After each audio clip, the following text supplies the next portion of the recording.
Street. That part. Adjust to that. I'm hoping it's been 3 years and Well, he's been me doing and well the with my kids, kids. I'm moving the beds and But he wants me another and my one, which is like, clothes and their This is interesting night. I'd be doing that. that week. I'm just praying for Sir. Good. composure. Oh, all right. Huh? I hope it will go fast, yeah, absolutely. So, my only concern is that the camera adds 10 pounds. Yeah. 30 pounds? That's gonna be my story. Is that it? We all look heavier than we appear. It's like the rear view mirror on your car. Oh, okay, thank you. We're gonna call the pre-council meeting for Monday, August 2nd, 2021 for the city of Ashtabula to order. Ms. Sensky, would you please call the roll? Mr. Roskovich. Here. Mr. Spielman. Here. Mrs. Foglio. Here. Mr. Crawford. Here. Ms. Young. Here. Ms. Harris. Here. Ms. Haynes. Here. Mr. Timonier. Here. Mr. Franklin. Ms. Welch. Here. Okay.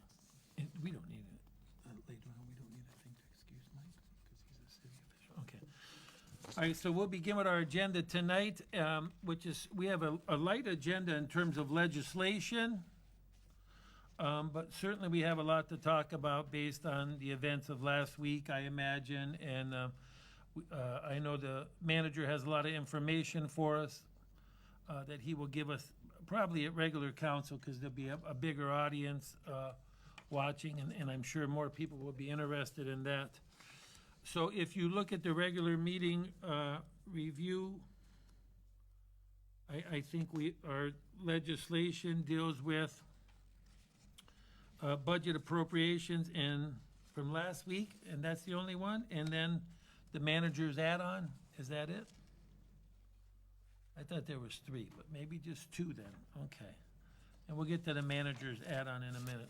Mr. President? Yes, Officer D'Angelo at the presentation at the regular meeting, he's going to be a tad late, between 7 and 7:15. So we can do minutes before he gets here. and then when he comes in, we'll stop and certainly do his presentation at that time. I'm imagining the chief will be here, and the chief will be doing the presentation? Okay, thank you. All right. And so then legislation is just, like I said, what we have there. All right. So, does any counselor have anything they'd like to bring up at this time? Or we'll just base our comments off information that comes to us. Mr. Manager, do you have anything for us this evening? Thank you, Mr. President. I do just have one request. That's an ordinance authorizing waiving the transfer station fees for the disposal of items damaged by the flood conditions in the city, which occurred on July 29th, 2021. As most of you know, I can make these recommendations to you, but you guys are the only ones that can waive fees. Obviously, I think in light of everything that happened, this is something that can try to help those residents that did have damage in their basements from the flooding.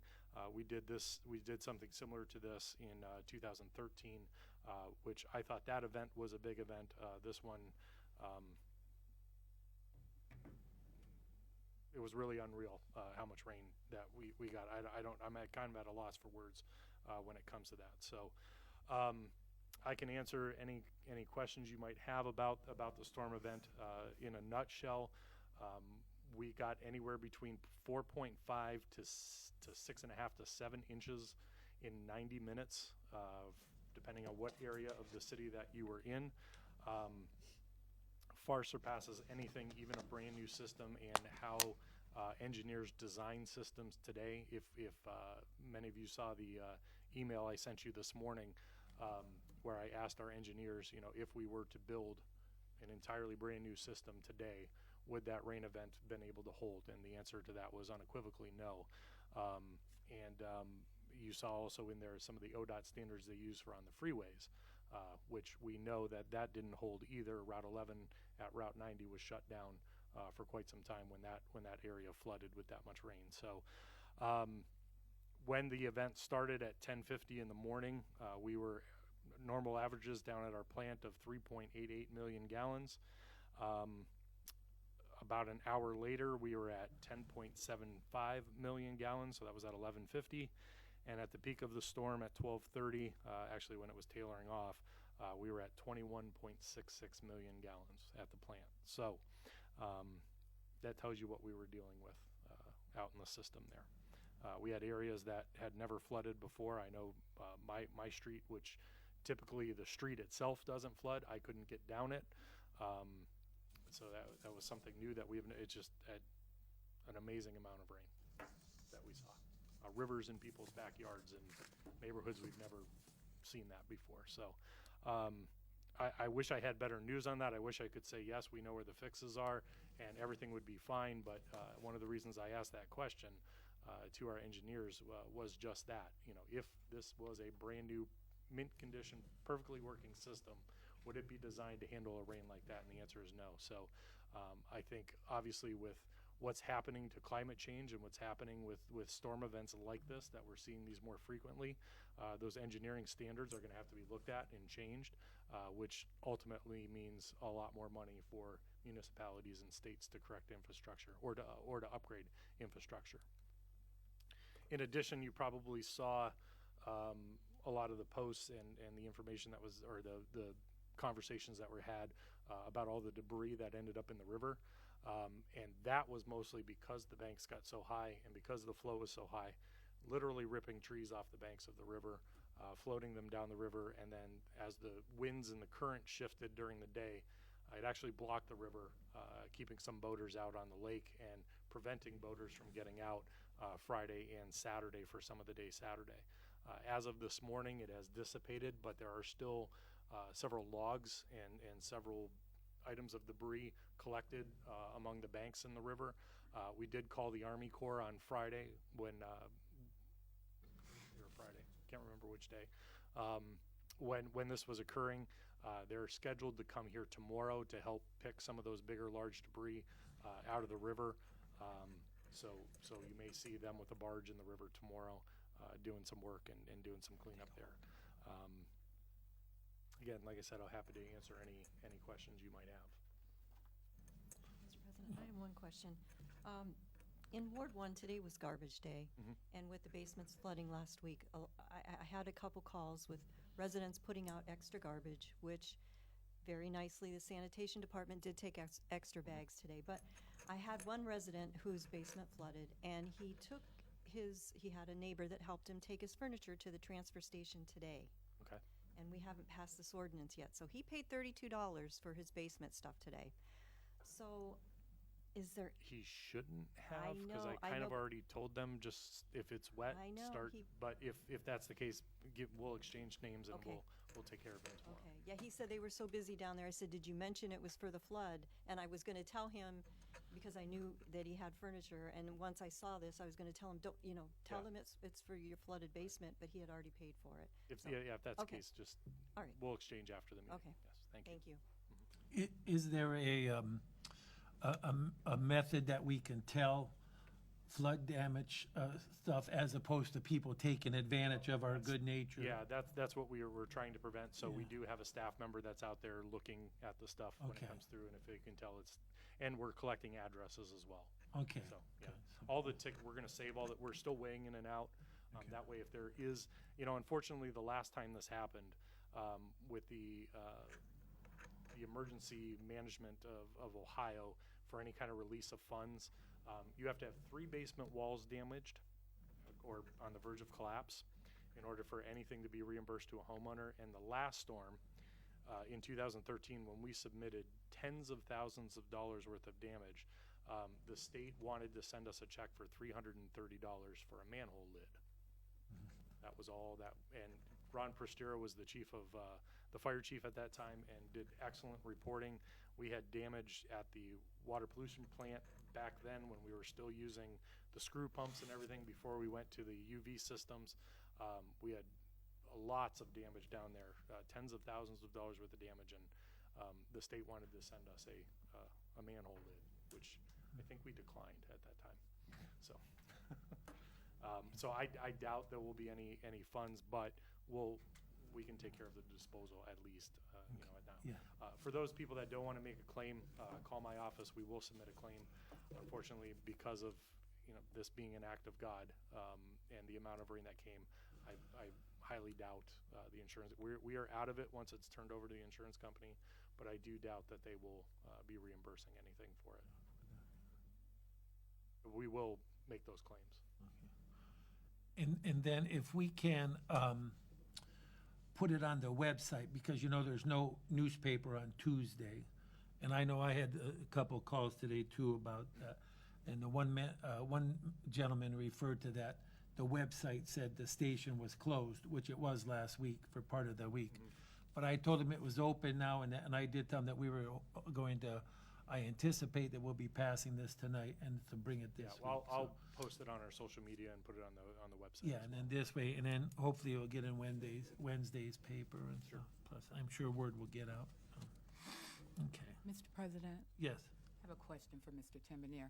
How often are the storm drains cleaned?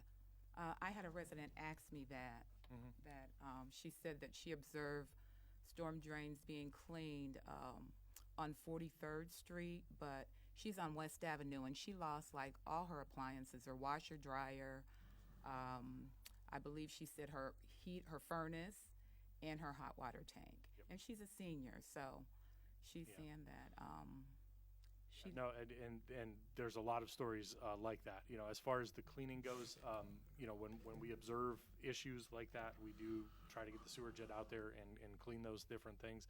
Is there a set schedule? There are for what we consider trouble areas within the city, and those are spots in the system that every month we try to get out and clean those areas, only because there could be, you know, we've noticed high amounts of grease or what we call rags in the system in those areas. So those are more, there could be commercial waste coming down those lines, which create more of a problem for us. So we do have a list of trouble spots that we try to get to each month. But there, you know, as far as doing the entire city, there is no set schedule like that, and I don't know how. There's 99. No, I'm sorry. There's over 100 miles of sewer within the city itself. If you could you check out West Avenue, because she said last time it rained, when we got the heavy rain, her basement flooded too. Where in the vicinity of West is she? Avenue, 4101 West Avenue. That's 41st.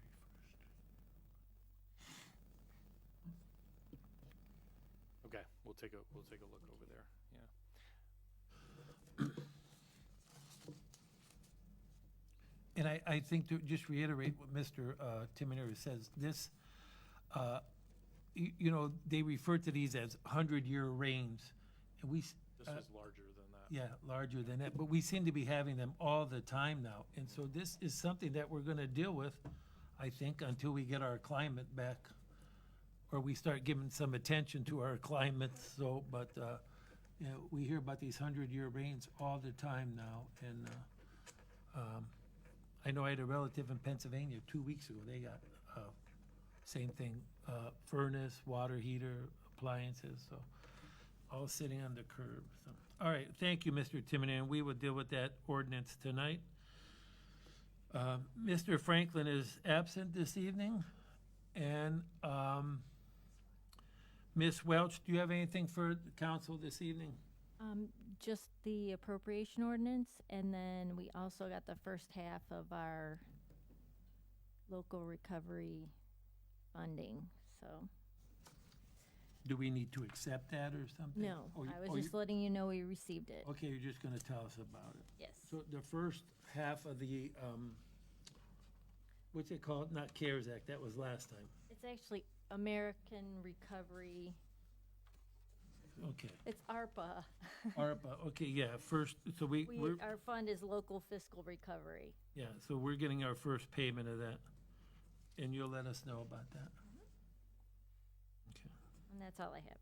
All right, thank you, Ms. Welch. Ms. Sensky? Now, I just have me. Okay. No reports this evening? All right, very good. Okay, and then we will have committee reports, I believe. Some of the committees have met last week. Mr. Spielman will be giving a report, and Mr. Crawford will have a brief report also. Okay, all right, very good.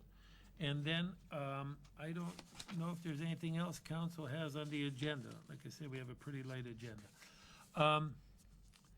So, any other counselor would like to bring anything up at this time? No? Okay, well, we have 15 minutes, so we can listen to visitors if we would like to at this time. Anyone who would like to address council at this time. But keep in mind, if the discussion goes, we will stop at 7 o'clock and then go on to our regular meeting. You'd be welcome to continue the discussion after our 7 o'clock meeting, which would be fine also. But if anyone would like to address council now, you may, or you may wait till after our 7 o'clock meeting. Marty?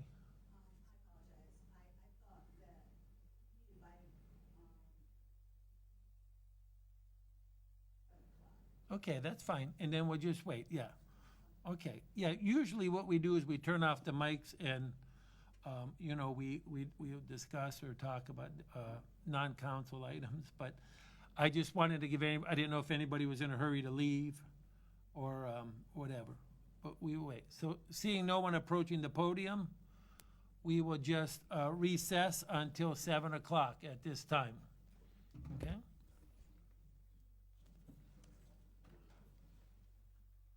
He knows, this guy knows something's going on.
We are going to call the regular city council meeting for the city of Ashtabula on Monday, August 2nd, 2021 to order. At this time, if you would make sure your mobile devices are silenced, and we will stand at this time for prayer and pledge. Heavenly Father, we ask you to let your inspiration precede this council's actions and all present here today, and your assistance further us so that every word and work of ours may take its beginning from you, and so begun may through you reach its completion. Amen. Amen. I pledge allegiance to the flag of the United States of America and to the republic for which it stands, one nation, under God, indivisible, with liberty and justice for all.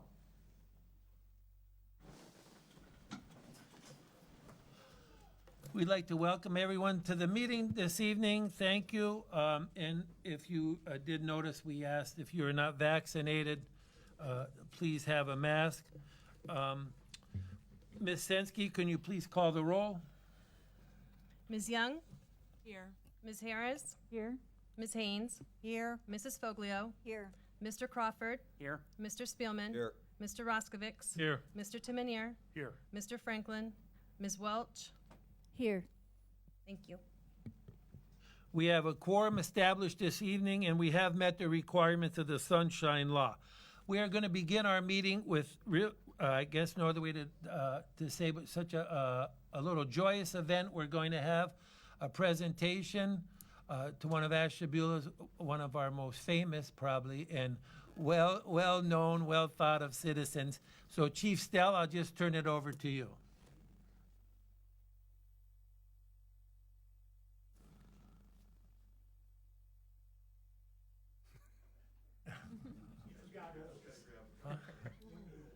Okay.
We never have.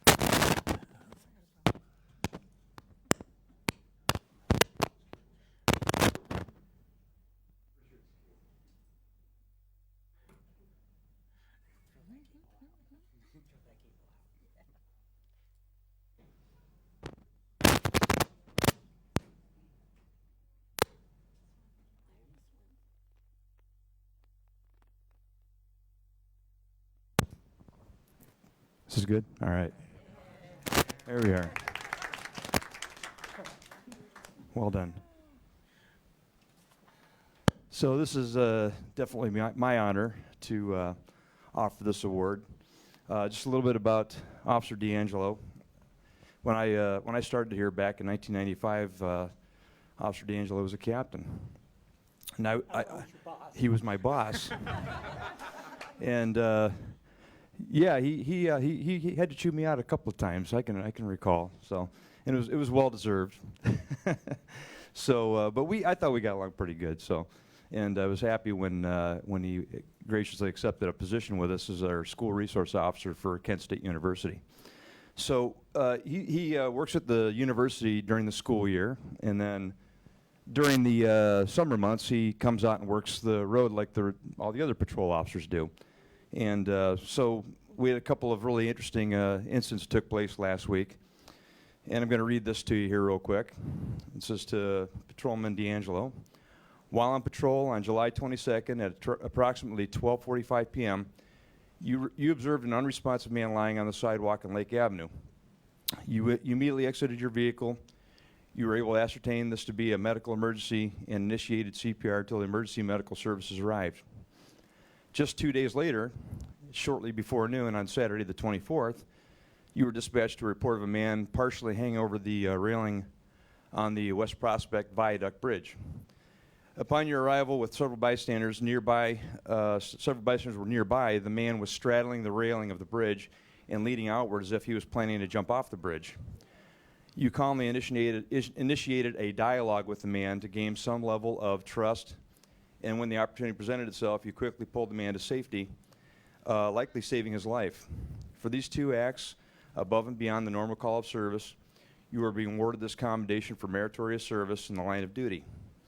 Thank you for your service and for the fine example you have set for your fellow officers and for the community. Congratulations.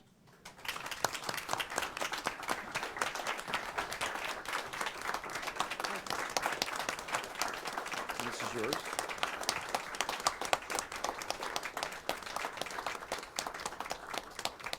And with the award, there's a pin that he gets to wear in his uniform while he's on duty, and it shows that you received a commendation. Thank you very much. All right. I appreciate it. Thank you. Thank you.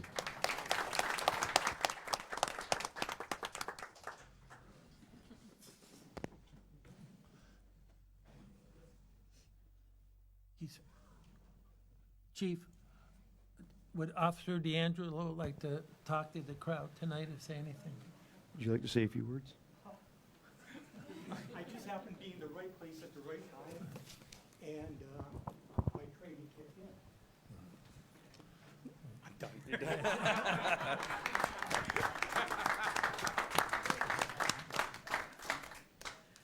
Thank you. Mr. Thank you. President, Thank you. Mr. President, Officer D'Angelo, when did you start working as an auxiliary policeman? At the age of?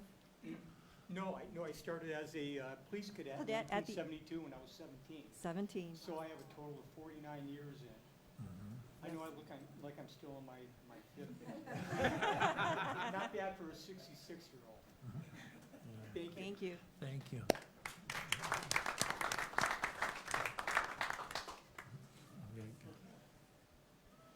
But that was a nice way to start the meeting, for sure. We will continue on with the meeting. Ms. Sensky, do we have minutes to dispose of? Yes, we do.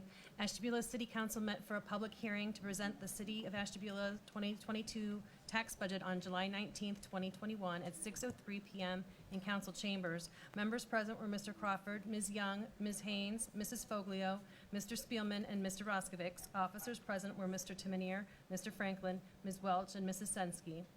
The July 19th, 2021 regular meeting of the Ashtabula City Council was called to order at 7 p.m. in council chambers by the council president. The Ward 1 councilor offered the opening prayer, and the Pledge of Allegiance was recited. Members present were Ms. Haynes, Mrs. Foglio, Mr. Crawford, Ms. Young, Mr. Spielman, and Mr. Roskovics. Officers present were Mr. Timonier, Mr. Franklin, Ms. Welch, and Mrs. Sensky. Ms. Haynes moved, Mrs. Foglio seconded to excuse the Ward 4 councilor's absence from the meeting. May I have a motion to dispose of the reading of the minutes? So moved. I'll second. Motion by Ms. Foglio and a second by Ms. Haynes. Is there any discussion? All in favor? Aye. Anyone opposed? We will approve of the minutes by a 7-0 vote. The city manager, you have a report for us this evening? I do, Mr. President, thank you. First, I would like an ordinance authorizing waiving the transfer station fees for the disposal of items damaged by the flood conditions in the city occurring on July 29th, 2021. Mr. President, Yes. I move on the manager's recommendation. Second. Motion by Mrs. Foglio and a second by Mr. Crawford to waive the fees at the transfer station for any items that have been damaged in homes or basements because of the flooding. And what will occur is you will go to the transfer station on 24th Street. One of the employees will be there to greet you and just assess the situation and then allow you to dump your materials without cost.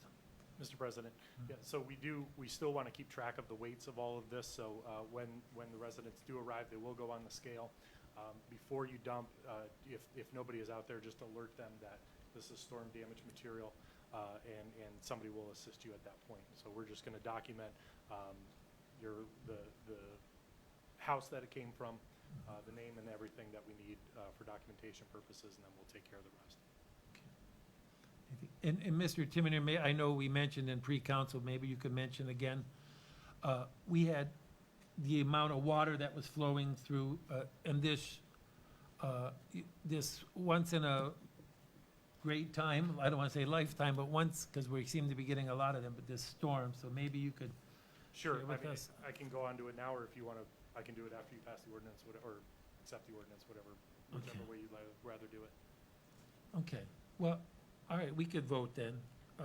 All in, you want to do it later in the meeting, or? I can do it just after this. Okay, That's it. all in favor of adding this to our agenda? Can I ask one question? Yeah. What's the end date, or is there an end I date? think in the ordinance it says 30 days. Okay. Yeah. Is that enough time? It should be. I mean, Okay. most people want that stuff out of their. Right, yeah, basement for now. sure, but Yeah, it's Okay. smell, yeah. Any other questions? All in favor? Aye. Anyone opposed? We will add that item to our agenda by a 7-0 vote. So I do have some totals from the rain event, and I'm kind of at a loss for words on how that whole day went. Now, obviously, I was in charge in 2013 when we had the last big flood like this. This paled in comparison to 2013. It was a lot easier back then. This event kind of came over the lake and sat directly on the city and Plymouth Township for over 2 hours, for about 2 hours, I should say. For 90 minutes, depending on where you were in the city, we received anywhere between 4.5 and reports of home weather people that keep track of this stuff in their backyards, 6.5 to 7 inches in a matter of 90 minutes. So what does that mean? Well, if you calculate that compared to snow, which thank God it wasn't, of course, I in some of these instances would rather have had the snow, but it's 10 inches of snow equals 1 inch of rain. So if you want to calculate that out, that would have been one heck of an event in 90 minutes there. At 10:50, before everything started in the morning, our wastewater treatment plant was at 3.8 million gallons flowing, which is about normal for us. Within an hour, we were at 10.75, and 30 minutes later, we were at 21.66 million gallons flowing through the plant. The plant, we did okay down there at the plant. No significant damage. We know that there was damage out in the system, particularly in people's homes, in their basements. There were roadways that flooded over that have never flooded over in events like this before. It was just an inordinate amount of rain in a very little time. But when the rain stopped, within about 2 hours of the rain stopping, the roadways had dissipated. I think the underpass over here on Main Avenue was still flooded after that. But within about 2 hours, everything was kind of going through. However, those flows at the plant continued late until the night, just telling you the amount of rain. And just, it's very hard to tell people that go through something like this that there really isn't anything we can do. And so I reached out to our engineers this morning just to make sure I wasn't crazy on that notion, but they gave us a lot of data of how we actually construct roads. If we were to go through and tear out everything and start over from brand new, the amount of rain that came in that event, even in a brand new system that we cut the ribbon on, right before the event happened, it wouldn't have been able to handle that. Many of you saw some pictures on State Route 11 at the Route 90 interchange where that actual whole interchange was flooded over. They had to shut that down for a little while. Those areas are rated between a 25-year storm and a 50-year hydraulic check, all the way up to a 100-year event, and that's still flooded out there in the ODOT roadways. When they build systems within our city, they would be anywhere between a 10-year storm event with a 25-year hydraulic check. And of course, you have some areas that are built for the 100-year events. This event surpassed the 100-year event. Many of you probably saw on Facebook and other social media pictures of our river between Thursday and Friday and into Saturday. The amount, excuse me, the amount of debris that had collected in the river. I was first alerted to this by a charter boat captain that called our office and said, "Hey, we can't get into the harbor." And I was kind of dumbfounded by that. I just thought there was just a lot of debris that they were dodging. When I went down to the river, we actually saw that across the entire river was probably a 12 to 15 foot swath of just, I mean, literally there were trees with leaves on them that had been ripped off the banks down in the river that floated out all the way down there. Over the weekend, it did dissipate. However, we still have large logs in the river, and it's collected in some of the corners of the river. We did immediately, at the time that this happened, call the Army Corps. Unfortunately, they're not able to mobilize until tomorrow, and even though this has dissipated, we know there are some large logs and obstacles within the Federal Navigational Channel, so they are going to come in tomorrow and still help us with that, so hopefully no boats get damaged. But we ask that if you are a boater and heading out, even in the lake, with all that debris that went out into the lake, please be cautious in your travels. That's not something we want to see. I've never seen whole trees floating down a river before like that. It was something to see. So although we can always do better in our systems, and we strive for that, hopefully by the next meeting, Ms. Welsh and I are working, now that we have received our first tranche, they call it, of the American Recovery Plan funds. I will be able to bring to you the ordinance to start the study, the $500,000 study that we're going to do both on the collection system and the plant itself. And in that, I really wish we would have had it in place by now, but to just have the flow monitoring data of what actually came through the system, that will help us. But again, with an event like we had, it is almost impossible to control that water. What we can do is just try to mitigate it. For those of you that don't have check valves that have experienced the flooding, we do offer that program. We will reimburse up to $1,000 for the installation of a check valve. You have to be very, very certain, though, that you're putting that check valve on the right line of your house that goes out to the collection system, and that none of these storm drains around your house are tied into that system. What we did experience with some people that did have check valves is once that check valve closes, if you have your downspouts or anything else connected to that sewer system, which is most of our problem out in the system, you will then get rainwater and clear water in the basement along with some sewer water as well. And there's no place for it to go because you have that much rainwater still entering into the system, and that check valve is closed.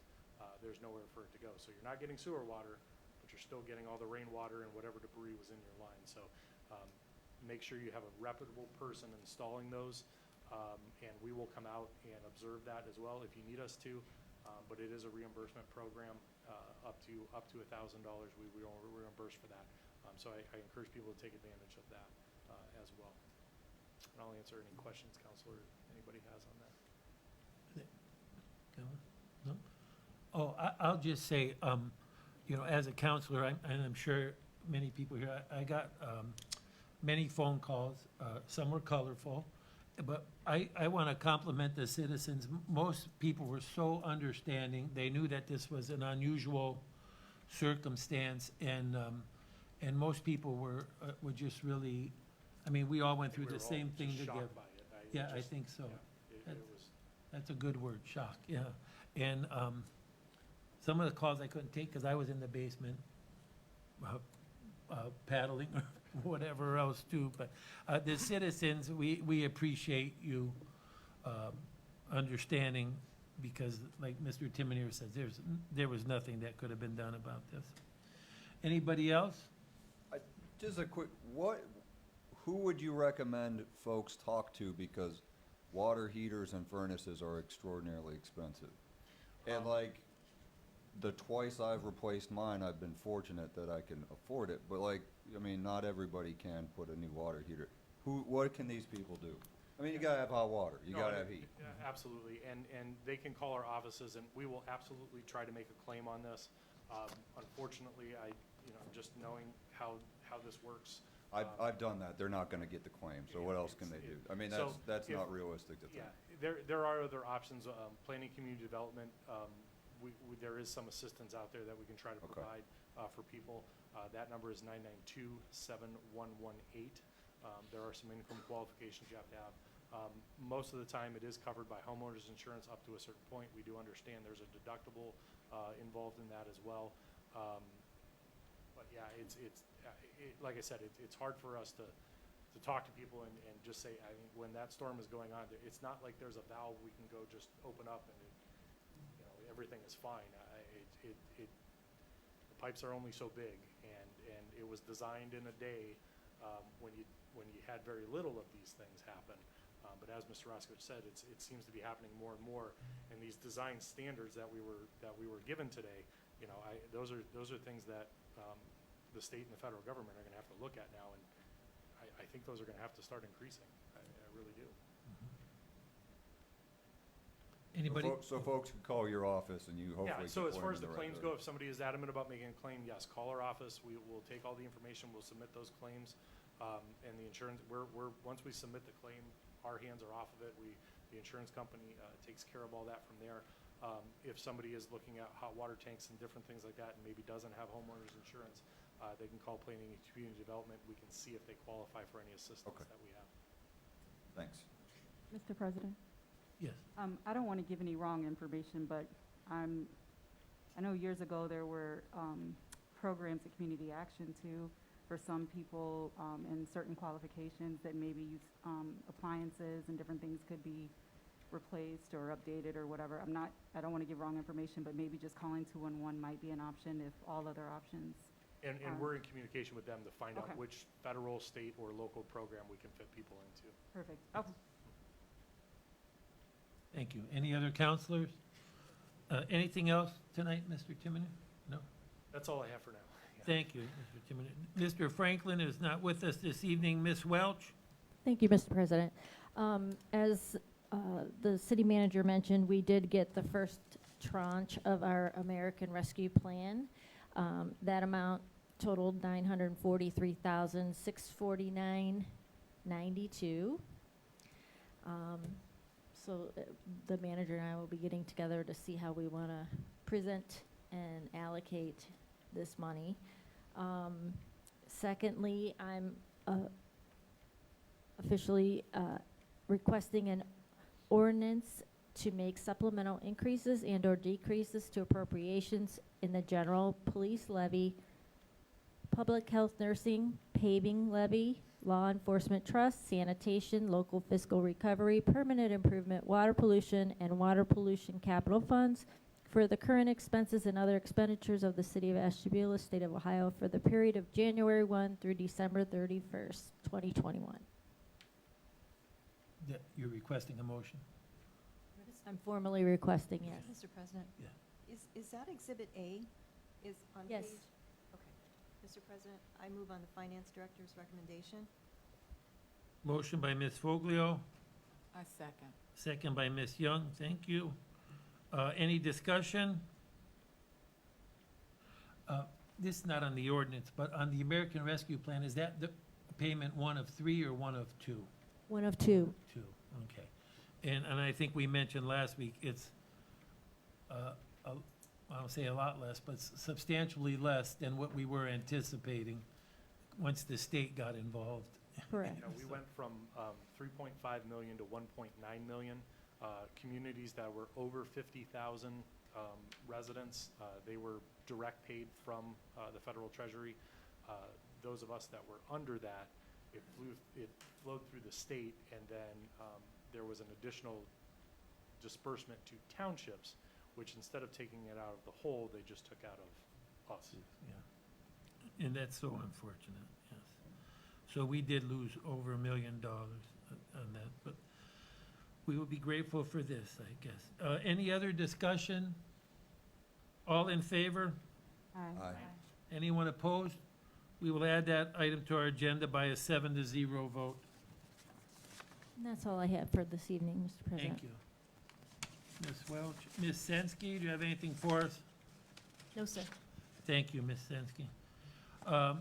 Committee meetings, Ms. Haynes? The Tuesday, August 10th meeting, I may cancel, just depending.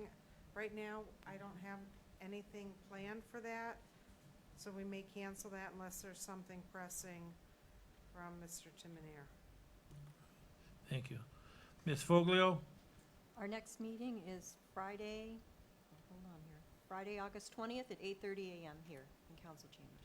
Thank you. Mr. Crawford, Public Works? Yes, we did have a meeting. It was on July 26th. We had a short meeting. Prior to the meeting, I actually asked the city manager and his department heads basically to give us a snapshot of, is there any equipment, anything that is coming end of service life or something that is going to be needed for the city. So in the report, they did mention items that they really do need in their departments to help them do their job. So that's at each one of the section, when you see that, that's wasn't just them saying, hey, throw us, it was, I asked them as a request just so we would have an idea of what is coming up that would be helpful for them. So we started out the meeting, the city manager actually is scheduled and had pre-construction meetings with Koski Construction for the Lake Avenue paving project and with J. Severino Construction for the Lake Road Stormwater Outfall project. So those are getting close to being started here. The 2021 paving program roads have all been completed. Those have been finished from all the roads we scheduled. They've completed their job and they're now out of the city. For waste pollution, the company is currently constructing the bar rake. As we all heard before, it does take a long lead time on that, so we are still waiting for that piece of equipment to be made and brought to us. There's a bid package for the installation of the bar rake will actually be publicized soon. And in the meanwhile, they are actually working on the permit to install paperwork that goes to the Environmental Protection Agency.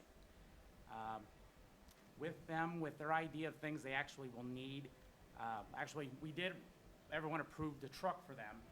That truck's lead time, we may not see that in the city until the beginning of next year because of how backed up all the auto industries are with computer chips. So even the truck that we ordered, it may not show up to us until the beginning of next year. So it's out there. We're just waiting for it to be delivered to us. For the pollution control, for future, they will be probably needing a dump truck to haul the sludge to the landfill. They are old, and I did tour the site down there and saw it, and I think the one was called Desert Storm. It is actually an old surplus truck, and they are very old, and we need those to haul them to landfill. So that is something that we will need. It's not, we can't skip on that. We will actually need to probably in the future start looking at an idea for a truck for that. For Public Works, their wish list and what they really would need probably is actually 2 more snow plows because the ones we have are getting old. So that would be something that would help them, and then they would use that throughout the year for other things. The department themselves actually did go out and had a demonstration of new garbage trucks with arms. This is actually the trucks that the city will need to actually implement a recycling program across the whole city. So each one of those trucks are about $250,000, and the city would need 3 of them to do a recycling program throughout. In addition to that, there would actually be another $250,000 needed for all the recycling bins to provide every house in wards 3, 4, and 5 with the recycling and the trash bins. For their wish list that they really do need is they do need a new boom truck. It's around $100,000 for a boom truck. And that's actually for some of the lights in the city, for the street lights, for them to change those lights, or for if there's any trees, branches hanging down that are hitting the trucks and stuff, they will take care of some of those. They don't go out and trim tree, they just, if they need it to not damage vehicles, they'll take care of that. But right now, they get into some situations, they can't get to a light. So that would actually be probably hiring someone out to actually get us a lift to have our guys be able to get a light changed. So that is something that is on their wish list, that is something they will be needing here. We do have a section which is the unfinished business, which you have already heard about the funds from the federal government.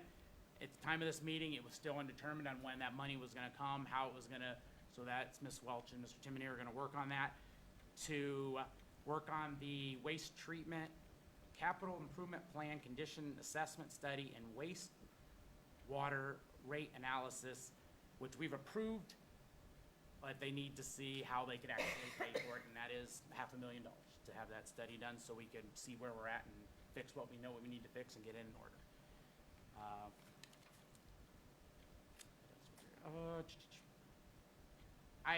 I did actually tour the plant. We were invited down. It is very fascinating to see how that plant runs. I come from a chemical background, and to see that they really don't use any chemical additives.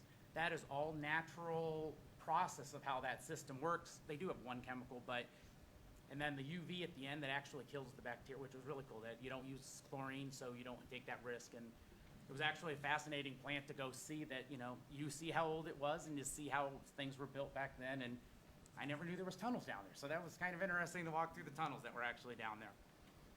So thanks, city manager, and for your crews down there that walked me around in that. So one other section we do have in our meeting is lovingly called trash talks. And back a ways, we actually approved to have numbers of bags increased in wards 3, 4, and 5 because they don't recycle. And I asked, how are they seeing trash? Are they seeing it getting out of control? And actually they said the complaints of all the calls have really decreased in all of those areas, and they're seeing very few problems, and they've noticed everybody's pretty much complying and doing a great job in those 3 wards, and they're doing good. So that was all we really had. Our next meeting is actually scheduled for Monday, August 23rd at 5 p.m., and that'll be in this room. That's what we have. Thank you, Mr. Crawford. I'm glad you gave the follow-up on that number of trash bag thing, because that was a good working solution. I'm glad to hear it's working. And also, if I could just give kudos to the sanitation guys today, because being in the harbor, there was a lot of bags, and they were keeping up. Those guys just do a great job. So, all right, anybody else? Mr. Spielman? Yep, Safety Forces met on Monday at 8:45 in here. Before we even start, hey, what a job Officer D'Angelo did, man. That's awesome. So I know he took off real quick, but I'd like to thank him again and congratulate him on a job well done. That's amazing. So back to the report. We had Lieutenant James Kemmerley from the Sheriff's Department. He came and gave a brief presentation, informational presentation about the proposed jail that the county wants to build. So he was here for about 10 minutes, and really it was just an effort to spread the word, because that's a contentious thing going on, so they're just trying to get the word out to as many people as they can. So Lieutenant Kimberly was here to give the presentation. In a nutshell, it's going to cost $43 million to build that jail. The county commissioners determined a 0.5% criminal justice tax would be the best way to fund the project, so that would raise the sales tax in the county to 7.25%, which is equal or lower than 59 Ohio counties. So it would raise our sales tax a little bit to pay for the jail, and I think I saw in the paper that's a 20-year term now. So they came to basically get the information out. If you want more information on that, reach out to the county commissioners, and they have more presentations planned, and they can answer your questions. So that's that on that. Police department, Chief Stell reported that his statistics are trending a little higher than normal, but to be anticipated with the nice weather. So things are on track in the police department for a pretty typical season. Fire department, Chief Gruber, the fire department's numbers are back to pre-COVID numbers, so that's either a good thing or a bad thing. Life has returned to normal. And those guys are busy at the fire department. So that their numbers are back to what they were a couple years ago. I do have a couple things that we needed to bring out of committee to the full council, and I'll do those at the end. Let me make sure I don't have anything. Oh, we did talk about Corey Nagel from Fat Sally's down in the harbor. He was here. He had a couple concerns about intersection of Laird Drive and West 9th Street with people. It's busy down there. He has concerns with folks crossing the road and almost getting hit. Mr. Timonier has looked at that area. He's decided that they're going to put up a couple stop signs. on Laird Drive heading east, approaching West Ninth. Probably put in a crosswalk on West Ninth, but not across Laird Drive, just because it's an odd area to try and put a crosswalk in. It could be more problematic than helpful.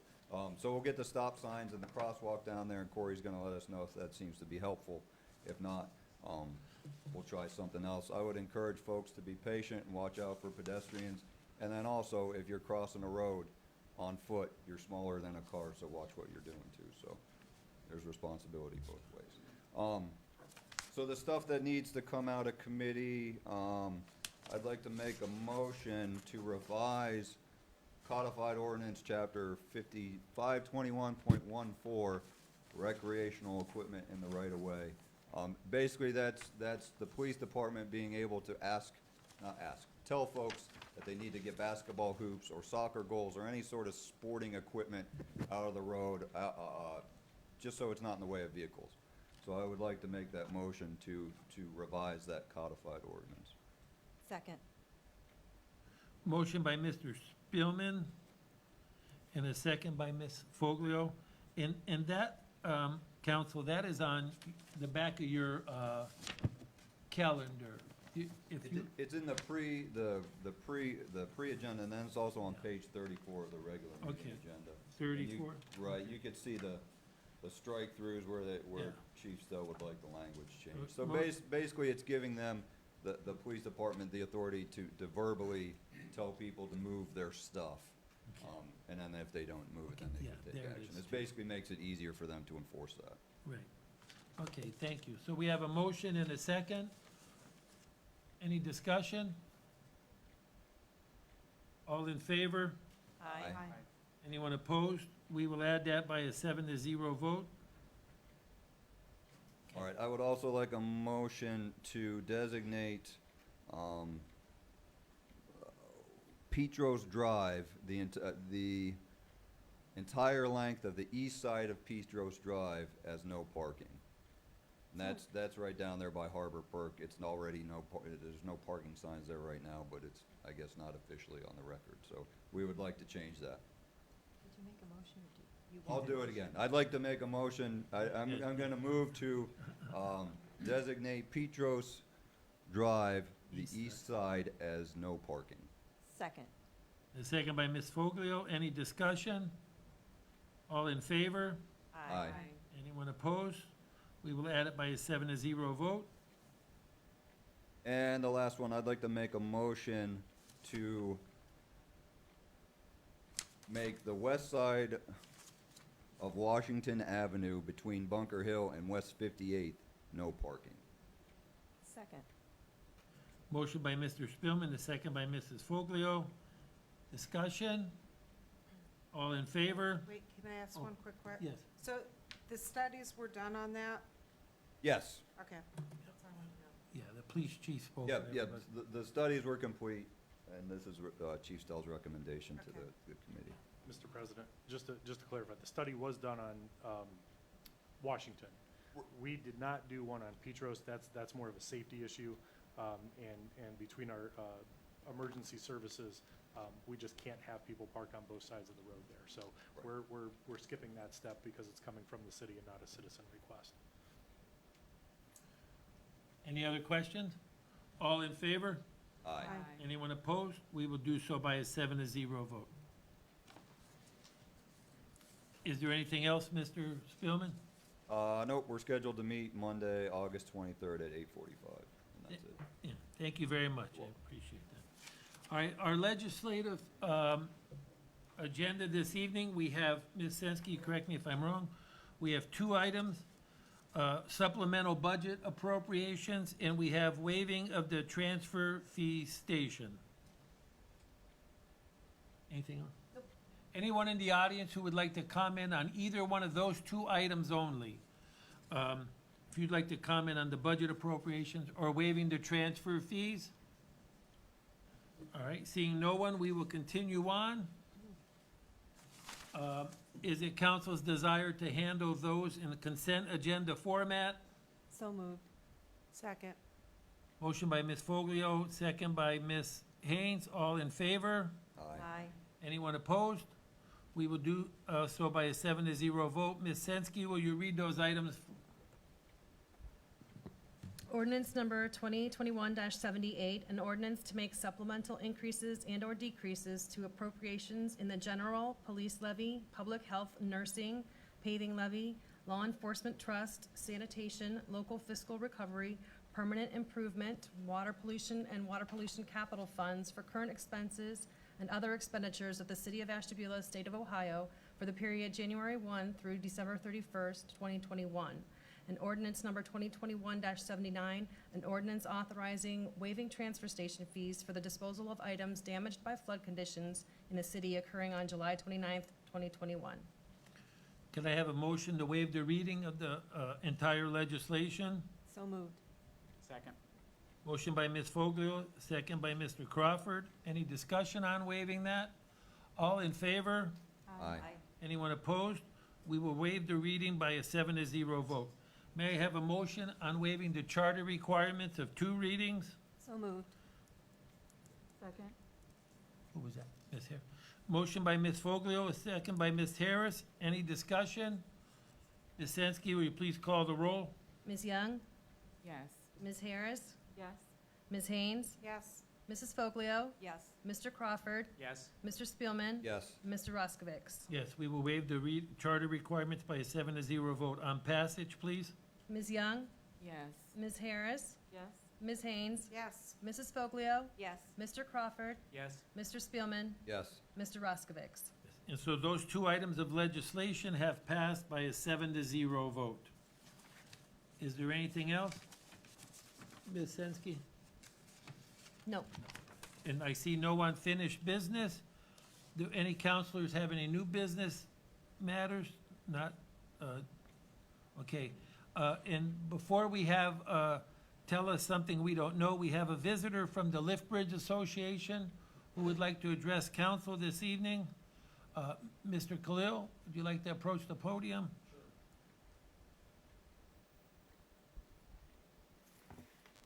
All right, any mic issues from last time? Oh, okay. My name's Eli. Mr. President, thank you. Council members, thank you. I have just recently been hired on as the Special Events Coordinator for the Lift Bridge Community Association. Just wanted to give a couple dates and times of some events that we have going on coming up. First of all, we have market days. So our market days on Bridge Street will be coexisting with the current farmers market that we have. It's an opportunity for Lift Bridge Community Association members to set up a table on the street on Bridge Street and work along with the farmers market.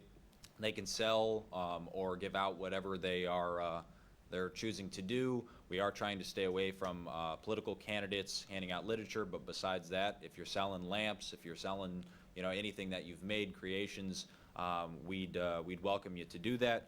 Those will be from 10 a.m. to 2 p.m., so the same time the farmers market is going on. In August, it'll be the 8th, the 15th, the 22nd, and the 29th.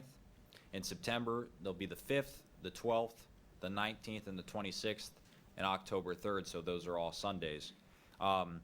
We also are starting live music in August and September from 5:30 to 7:30 right next to the bridge. Susan Hagen will be performing for us live music for those 2 hours.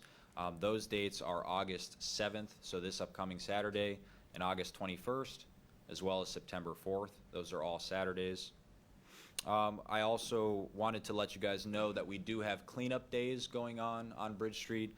We had our first one last month, and it went really well. We're planning those from 9 a.m. to 10:30 a.m. Once a month, and those will be August 14th, September 11th, and October 9th. And finally, we have our Harvest in the Harbor, so it'll serve as our Halloween-ish event. We'll have some events and different things going on for kids and adults of most ages, but that'll be October 2nd from 11 a.m. to 3 p.m. So just wanted to say thank you again for the opportunity, Council and Mr. President. I appreciate your time.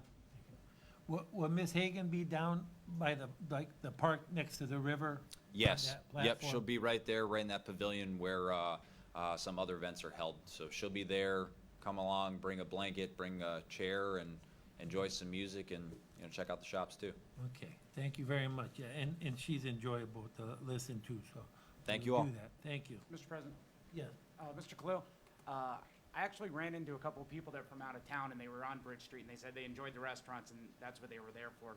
And they said the one thing they were a little disappointed was they wished that some of the shops would have been open so that after they were done eating dinner, they could go and mingle around and just go in the shop. So that was the one Sure. thing they said. They just wished that the shops were open a little bit later in the evening where after they're done eating, enjoying, they could have just a little walk before they jump back in their car and head back. So- Sure, absolutely. I appreciate that. Most of the merchants there are Lift Bridge Community Association members, so I'll bring that up to Tony Carlisle, who's the president, and maybe she can send out an email blast and say, hey, what can we do to extend our hours? So I appreciate that. Sure. Great. Thank you. Thanks, everybody. I think that's a good suggestion. You know, that candy store, 24-hour candy store would not be a bad idea, I don't think. All right, thank you. Do anyone on council have tell us something we don't know, information tonight? I do. I would first like to congratulate Rolicia Holman on her new position with the Ashtabula Area City Schools as Diversity Coordinator. Rolicia won the primary election for this seat, Ward 3C, and I believe she'll be a valuable asset to the school system and to the city council. Also, while I'm talking, I'd like to tell you my book bag giveaway is coming up. The countdown's on. It'll be August 14th from 12 noon to 4 o'clock.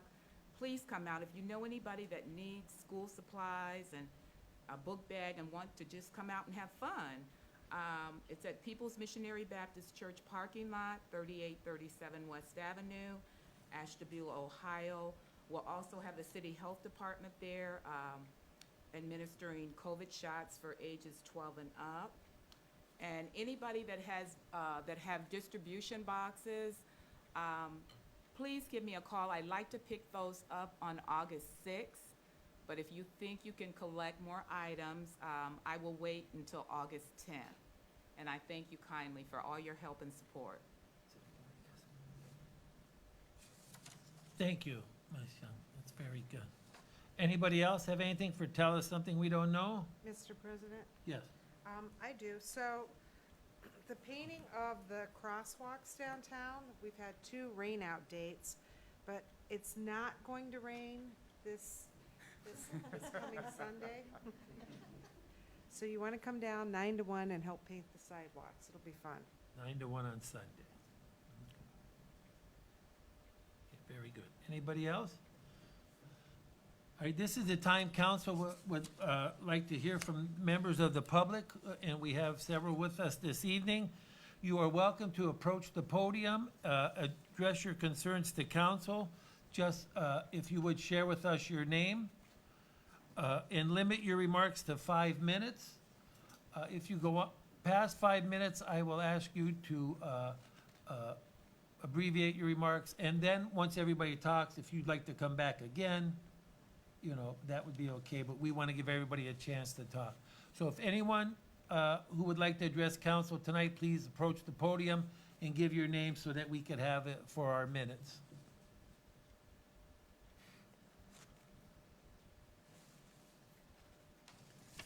Good evening. My name is Marty Cephas, and I'm the Economic Vitality Chair for the Ashtabula Downtown Development Association.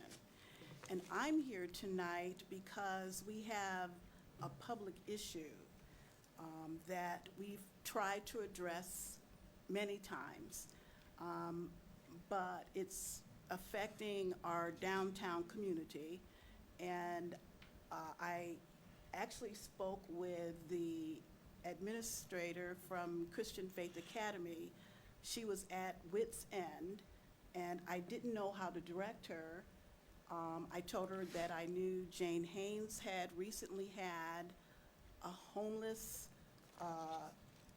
conversation in one of her community development meetings.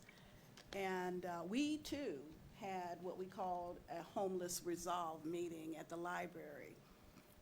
But it's to the point where we need some type of, I wish that Mr. Franklin was going to be here tonight, because I think that we need some kind of legal direction, advice to make this happen. But we have here in the audience representatives of the downtown community that want to share how they feel about this homeless situation. And I just have to say, I don't think that we're being unkind by needing to have a resolve. For me, it's a safety issue and it's an economic issue. And so I think that for that reason, we really need the city involved to help. We can't do it on our own. So I think I would have Deanna come up first, and then anyone else that wants to voice their opinion. Thank you, Marty.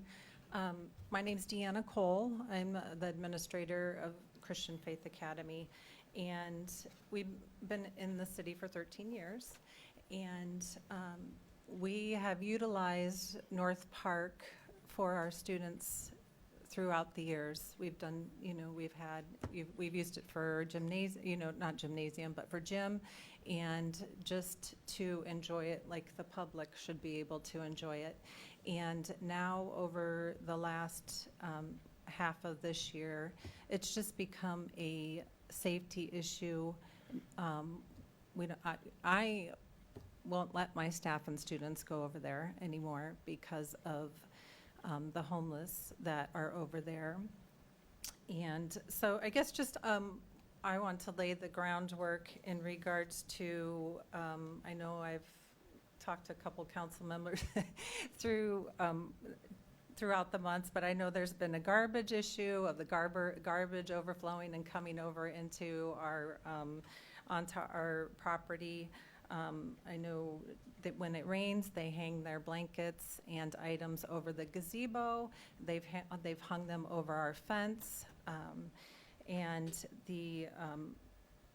on several occasions, I've seen homeless men or women going to the bathroom in North Park, in our tree lawn, in the front of the vacant building, and I know my preschool director's here, and she said, please do not cut down the rhododendron bush because of the situation of these, especially men, going to the bathroom. I mean, I had one man that was going to the bathroom right at our building, and I had to call him out on it. I mean, I knew I knew him. He's one of the locals, so I called him out on it. But now we're to the point, the locals, you don't see them much anymore. And I know in talking to different community members, I've been told what is happening is there are rehab centers opening up in vacant buildings throughout the Ashtabula city, and drug addicts are being brought from Youngstown, Erie, Cleveland. They're being shipped to Ashtabula County. And then so what happens is, at least from my experience, I don't feel these rehab centers work very well because they're released after 28 days without a plan, and they're just sent over, dropped off with their bags, with their totes, and left at the park. So it's just an ongoing issue for Ashtabula City, and I don't even live in the city. I live in Dorset, Ohio, but I'm passionate about Ashtabula County, Ashtabula City, and I think this is an issue that really needs to be dealt with. I honestly, this year over the last 6 months, I myself and my staff have felt unsafe. Today I had to file a police report with Officer Massey and White because there was, over the weekend, there was holes put in the building using this fire extinguisher. There's just different things that are going on, and if anybody wants to see these, this was in our pavilion. We got a grant to put the pavilion up that's next to our school, and there was all this paraphernalia of I don't know what they were creating, but something. We had, trying to catch a groundhog, within a day, our Have a Heart trap was stolen. And then there's just other things that are left on our property. I mean, I know the park is public, but still, they're coming over onto our private property. We do have signs put up. And so there's just an ongoing issue. This couple was in the pavilion smoking. I had to ask them to leave because we're private property. Tommy here, I'm not really sure. I am assuming that he just had gotten high, was walking through our property, ended up in the tree lung, going to the bathroom, and then headed back to the park.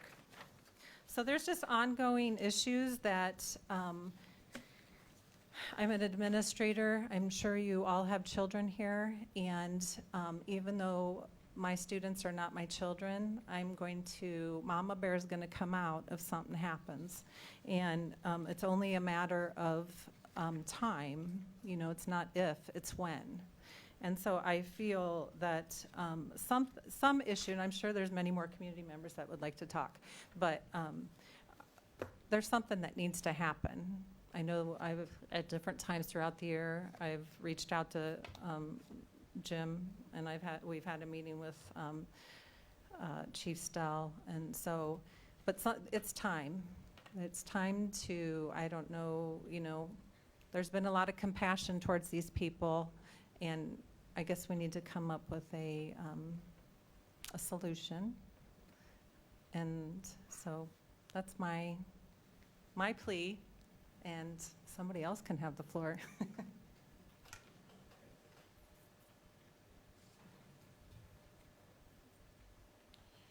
Mr. President and Council, I am Peter Nielsen, Father Peter from St. Peter's Church, and I'm on South Park.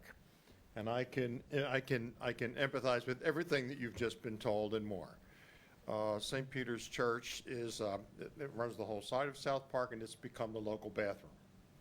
And we have done everything. We've trimmed our bushes back and cut everything to make it less attractive for that kind of activity, and we continue to serve the people that live in that community. We will continue to serve the people that live in that community, but we have to come up with a compassionate solution. And it isn't going to be, the church is not going to be able to do it alone. It has to be the church and the city and everybody pulling together to solve this problem. So I would encourage the city to offer themselves to that, and I'm going to be encouraging the faith community as well. We have a major problem. I've been a priest and a deacon for a very long time, and I can tell you, when I first came into the religious orders, what we did is we handed out. I am no longer convinced that handing out is the solution to the problem.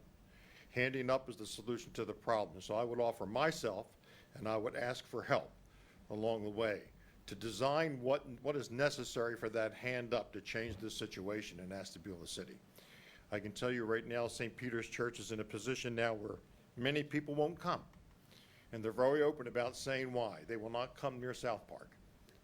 They see it as dangerous. They won't bring their children there, and our older folks won't come there either.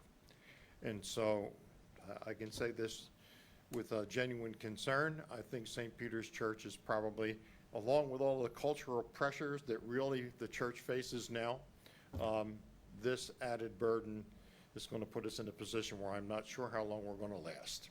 So I'm asking for your help, and I'm offering my help. Thank you. Thank you.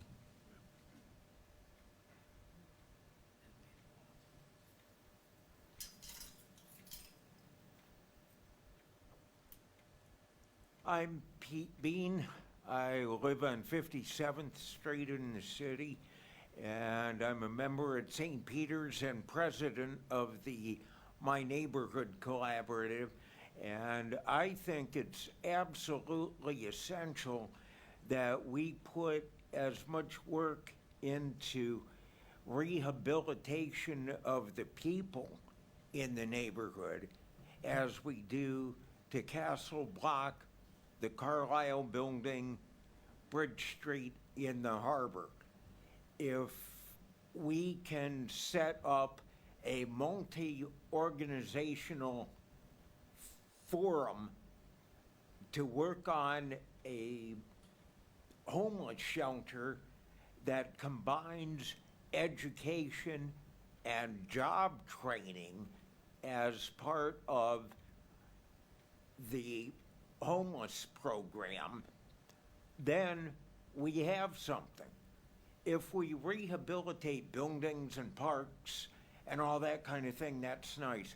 But if we don't have the people to work, bring in an income, be self-supporting, have self-esteem, be the kind of people that God intended them to be, we have nothing.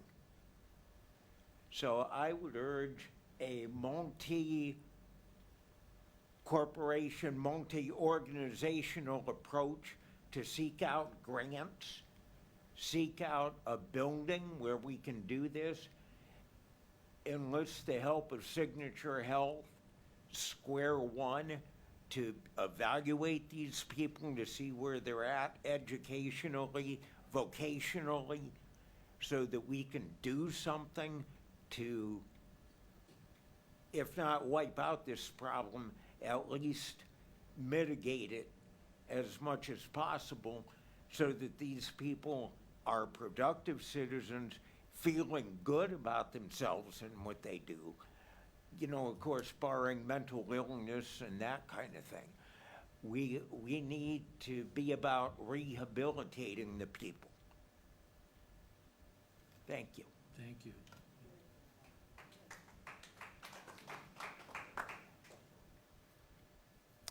Good evening. My name is Ryan Lensel. I own the former E&J Glass building here on Main Avenue. I've been down here for about 3 years consistently. I'm a 41-year resident. I've lived a few other places in the country, but this has been the majority of my home for my life. What I've seen in the last 9 months on Main Avenue is really disheartening. I've witnessed physical altercations, acts of violence, public urination, littering. My life has been threatened for asking someone to pick up trash that I saw them leave in my parking lot.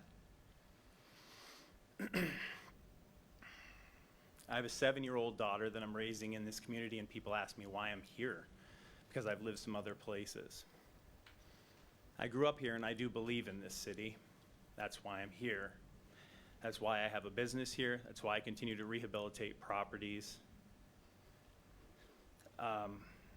We have a humanitarian and a health crisis on our hands. It is no longer just the typical homelessness that you see around the country. Last fall, I was working on the First Baptist Church, and I witnessed a man just start beating on another man in North Park. I don't know what it was about. By the time I got down there, the police had been called. This spring, I was working on the church again, and I left my man lift overnight. When I came back, there was a man sleeping underneath it. Thank God I didn't start it and drive it. He informed me that he was allowed to be there according to the city and the church. I don't know if that's true or not. It is my belief that we have a disproportionate number of folks from out of town, as has been spoken about already. We have systemic mechanisms in these rehab organizations to bring people in, to funnel them in for treatment, and that's wonderful. That's good. But we need the same mechanisms to return these people to their homes, because the single largest way that we can combat these issues that we're talking about, homelessness, mental illness, drug addiction, is a strong community. And these people have no attachments to our community. So asking them to battle their demons and integrate themselves into a new community, I don't think that's the right approach. I think we need to ask these organizations, when they have an onboarding process, they also need to have a formal offboarding process to help them return home. I think that's really important.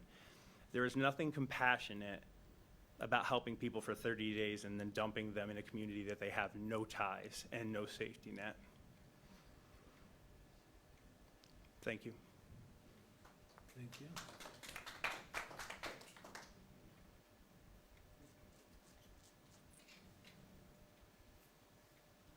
Hello, name's Ricky Turner. Hi, everybody. I was born and raised in this city for over 25, 30 years.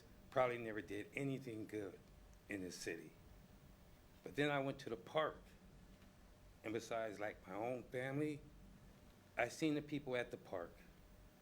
And there's 3 different groups. You got those that use drugs, those that can't afford medication, those that basically are lost. So I don't know where people get those people, because they all have names for one. You can't solve a problem if you don't know who you're talking to. So you got to get out and talk to those people that y'all call them.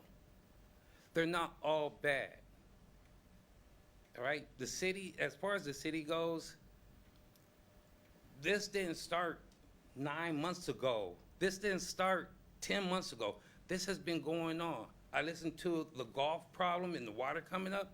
They sleep down there. There's ways to solve this problem. There's easy ways to solve it. We have good officers that come through there. Can they be there every day? No, they can't, but they can't.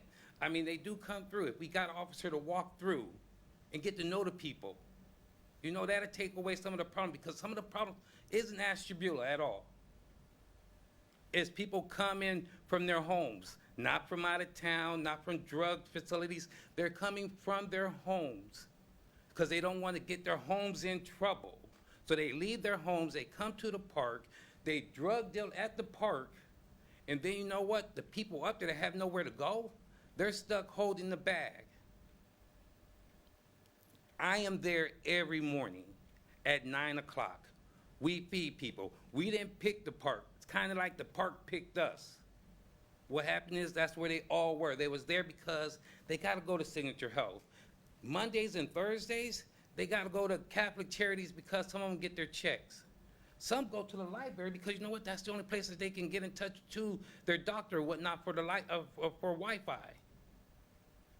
You know, I've been sitting here since 6:30. I heard everybody talking.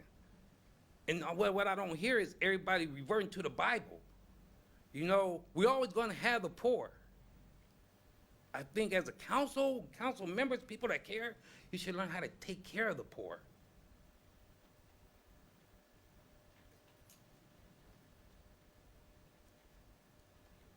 Penny Neubauer, Director of Ashtabula County District Library. My office is right above the stage area in the front of the building. I've taken to watching the security cameras. I have the security camera up on my screen because, you know, we have a saying at the library, it's not that we don't want specific people here, we don't want specific behaviors here. And we are very, you know, quite honestly, I don't know who's homeless and who's not. But I do know who I suspect who's selling drugs off my front porch. And that's the behavior that concerns me. You know, I came to work one morning, 7:30, and there were 2 people in the front of the, you know, on 44th Street in front of the building. It looked like they'd been partying and just fell asleep where they were. So, Ricky, I hear that compassion, but I also know that, like Father Peter said, if we don't change some of the behaviors that are going on in our community, we're never going to get better. It's never going to change. And I am not from this community. I came here 7 years ago. I chose to come here, and I have heard who moves to Ashtabula. I moved to Ashtabula. I happen to think it's an extremely beautiful place. I think the people here are extremely kind in ways that you don't find in other places.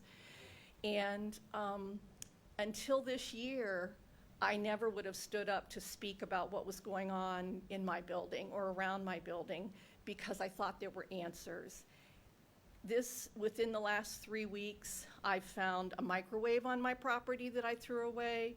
I found a piece of angle iron. It looked like it came from a building. You know, the microwave was one day, the angle iron is the next day.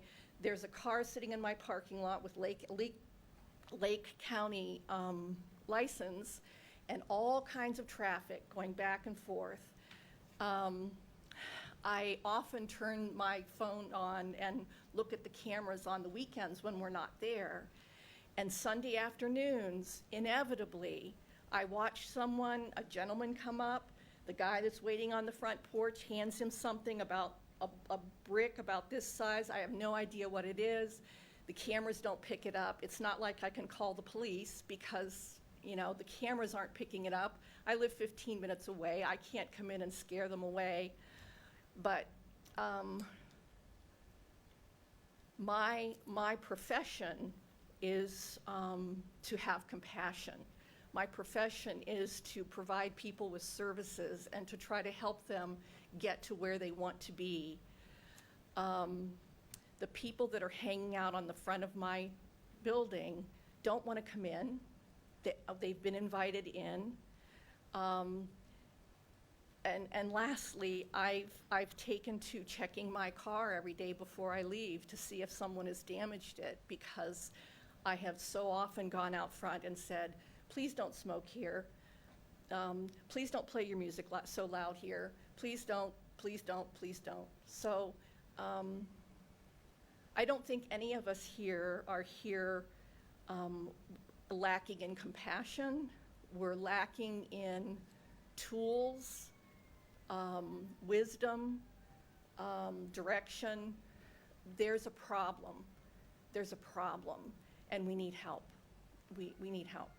So, thank you.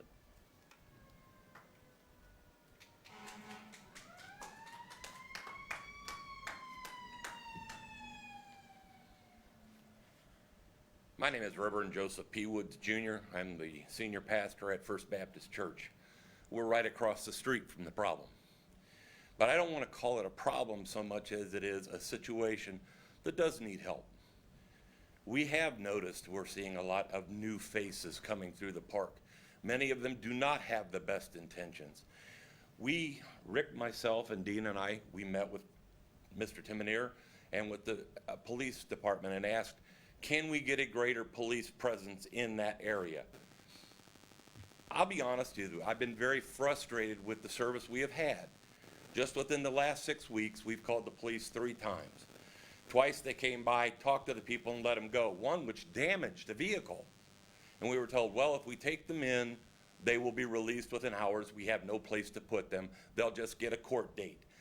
To be honest with you, right now, they see the police as nothing more than a joke, because they know they won't be held. The other side of that is there are people over there that have mental issues, that have drug issues, and people come to that park to take advantage of them. It has become a cesspool of people who are helpless and hopeless, being taken advantage of by people who know the system. We asked at one time, could we have a barrier put on Park Avenue to stop the traffic of the Johns and the prostitutes working the park? I sit every day in my front door, the ladies walk around the park, and the Johns pull in Park Avenue or on Parkway there, get picked up and dropped off, and keep right on moving. The drug dealers the same way. They'll come down that little brick section, do their transactions, and shoot out the other way. If we had a divider there, that would stop some of the traffic. If we had a downtown foot patrol that could come through every 1 or 2 hours to just get to know the people, know who the regulars are and who shouldn't be there, that would be a big help. Yes, I am called by my faith to feed the poor. I don't deny that. And when the bad weather comes, we invite them into the basement of our church to give them a place to get out of the cold. We did this all during the pandemic because we have a heart for people who, as we call them, are regulars, and I don't call them those folks.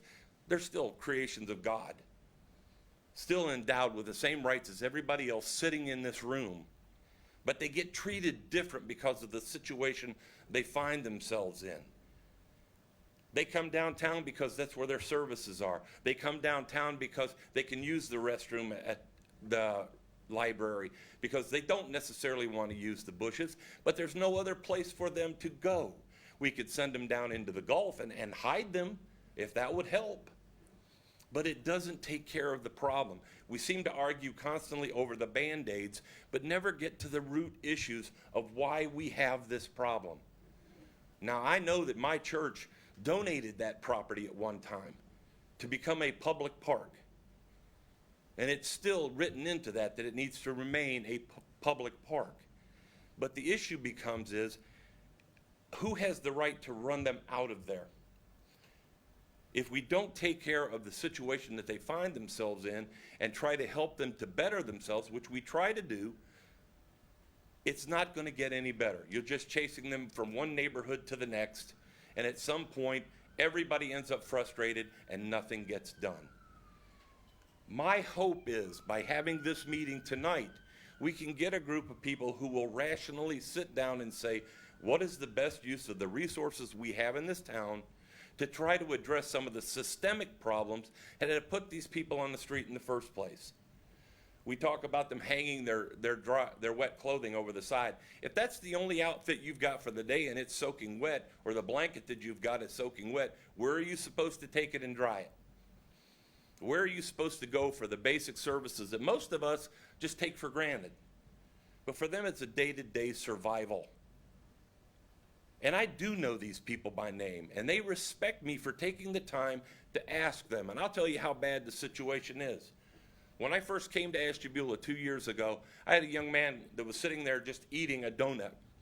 I said, what's your name? I'd like to pray for you. He paused for a minute. He said, you know, you're the first person to ask me my name in months.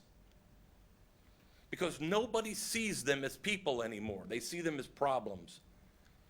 If you want to address that, start seeing them as people, and people who need mentors, people who need guidance, people who need to be needed, instead of just being treated like the next waste can to empty.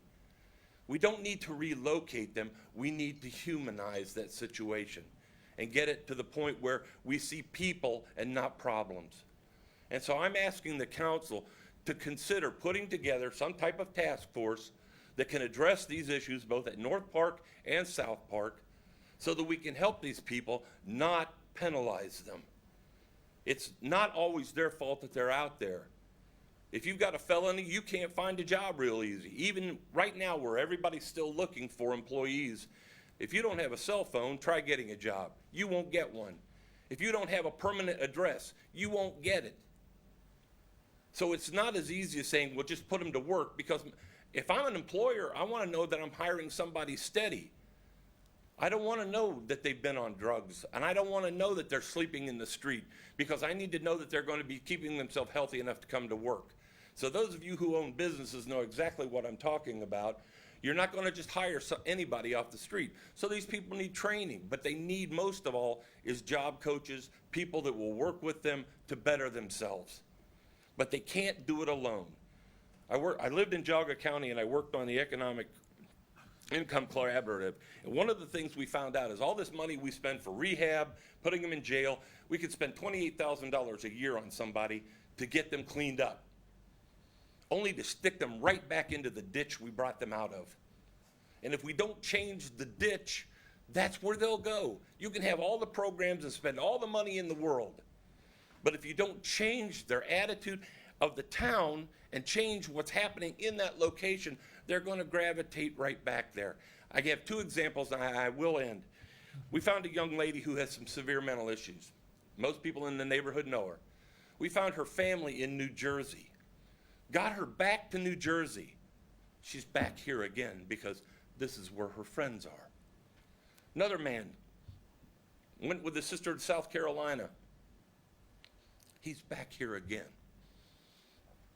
There's something about that community that they have developed, but they count on each other because it's the only people that ever really cared about them.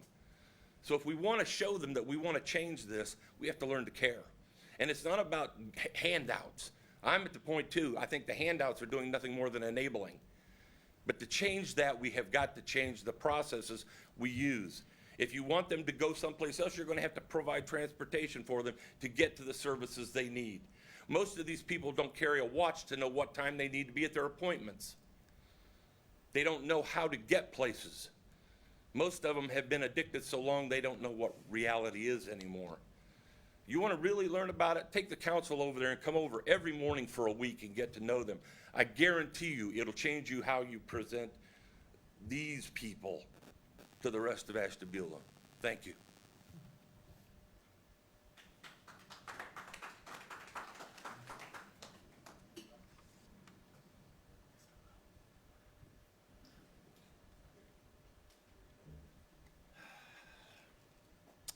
Joe Cole. I'm the husband of Deanna, and you know, I hear this compassion and wanting to change how we look at people. I just know I don't spend any time over North Park. I'll admit that, but I know my wife has. I know my children have, and they have prayed with them. I know I gave my life to Jesus Christ 25 years ago, but I did, you know, I took that step, and we can do all these programs, set up these transportation for these people to go to their meetings and stuff, but until they want to change, and I know some of them have mental illnesses that it's tough, but I guess I'm looking at the right now. I have, you know, children every day come down to North Park. My wife is there, and when they have their only set of clothes and they're draped over all of our things, and we have to go out and pick up all the needles and things like that, I guess we're at the point where we can't stay there anymore. We're moving out of that building just because of the safety issue. And I'm all for, you know, helping these people. I hate to say these people, but I just don't know what the answer is. And everyone wants to talk, but there's no action. We go out and serve them.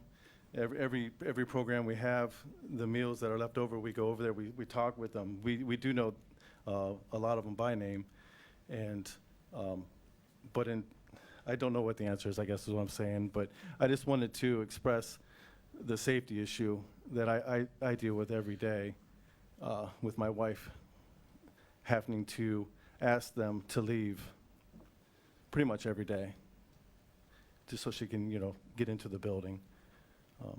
That's all I had to say.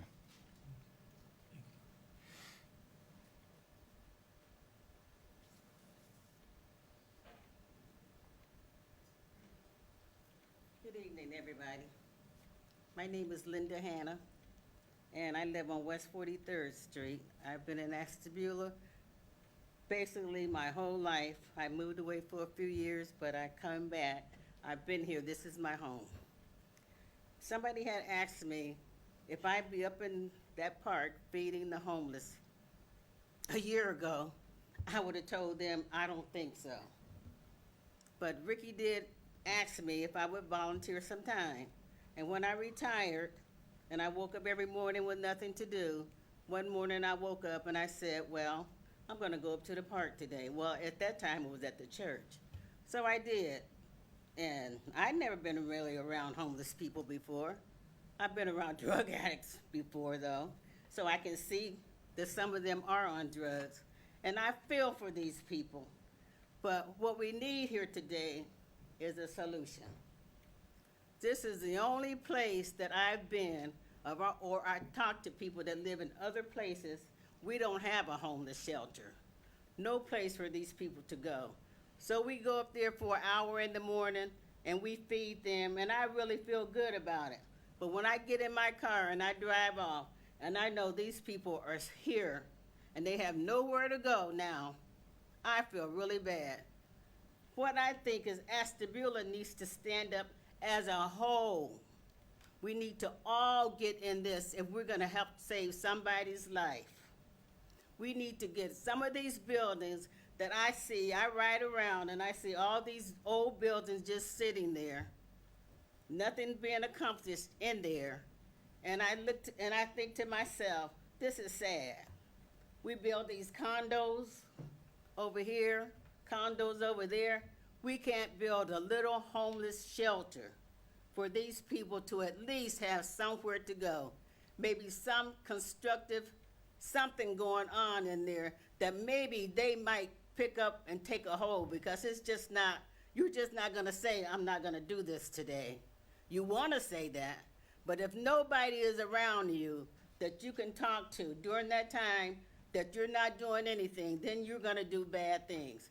But if we as a whole give these people somewhere where they can go, they can call their, well, it won't be their home, but it'd be better than just sitting out in the park. I couldn't even imagine myself sitting out there all day. I ride by there after I go home. I said, they're still in the park, and my heart just drops. So until we do something as a whole, we're not gonna solve anything. All this talking and this and that is not gonna solve one thing. We gotta go together. Jordan Whitson. I live right on Main Avenue.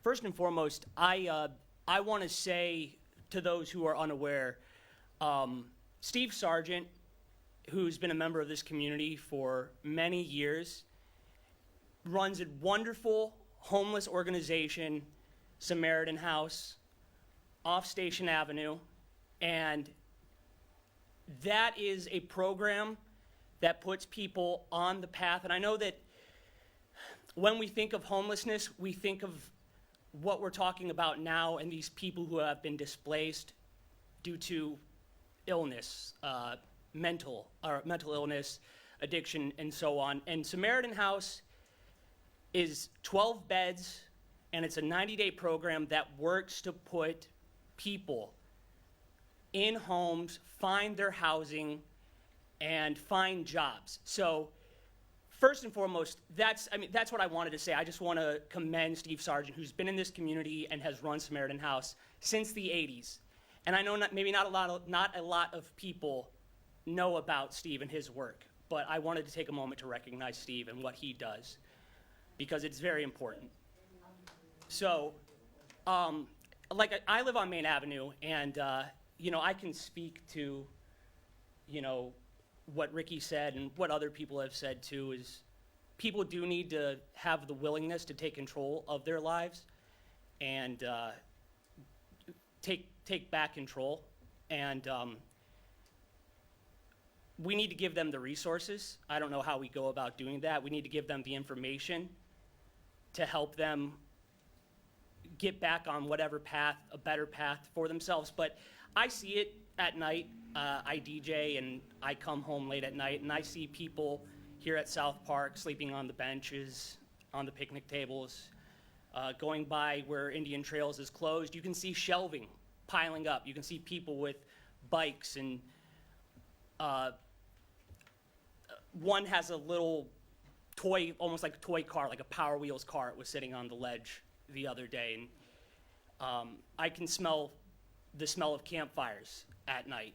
One morning I woke up and you could see campfire smoke coming from behind Sardi's and behind the E&J Glass building. So, maybe I'm wasting everybody's time here by just spouting off stories, but the thing with, I guess I'll just circle back to Samaritan House and I'll shut up, but Samaritan House has 12 beds, which is not nearly enough for the people we have right now who are displaced. And I'll piggyback off what you said before me, is that we do need more beds, or we need more facilities to help and help people find their way again. Because I don't think a lot of people knew about maybe Samaritan House before I got up here, but and also Geo Ministries and the many churches for going out and helping and doing what they can. But I do think there is a certain amount of enabling at times too, where we need to say, hey, I can give you the resources. I can help give you the information to help you get your life back on track. So that's all I guess I had to say. So talked myself in circles, but thank you. Thank you.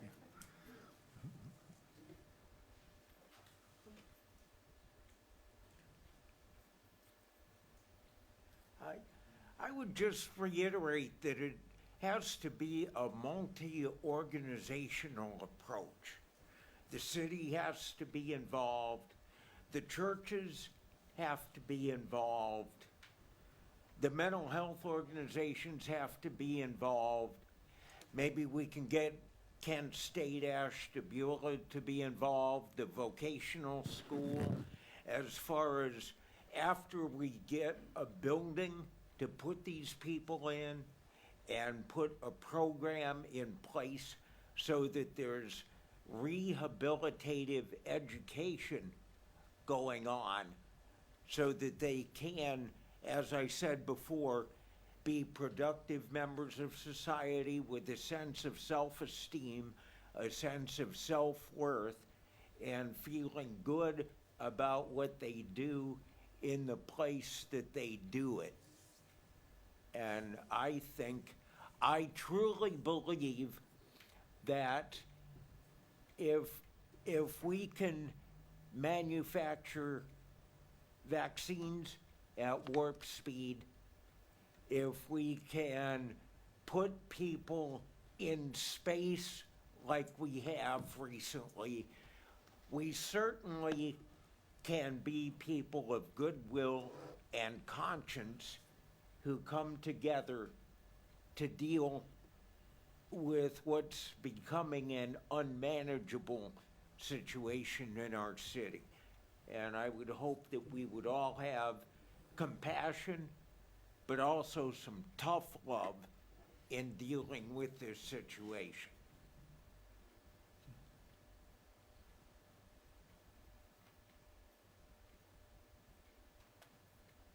My name is Michael Thompson.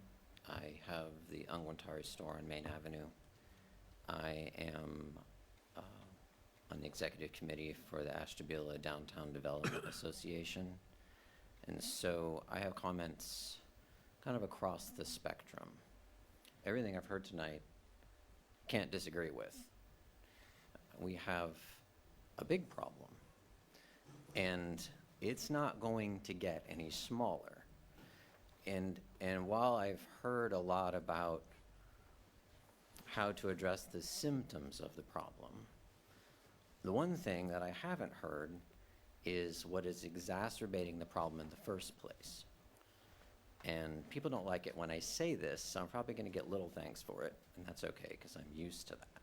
But we have a housing authority that runs advertising to tell people to come here for free housing and benefits. People who are not from our community.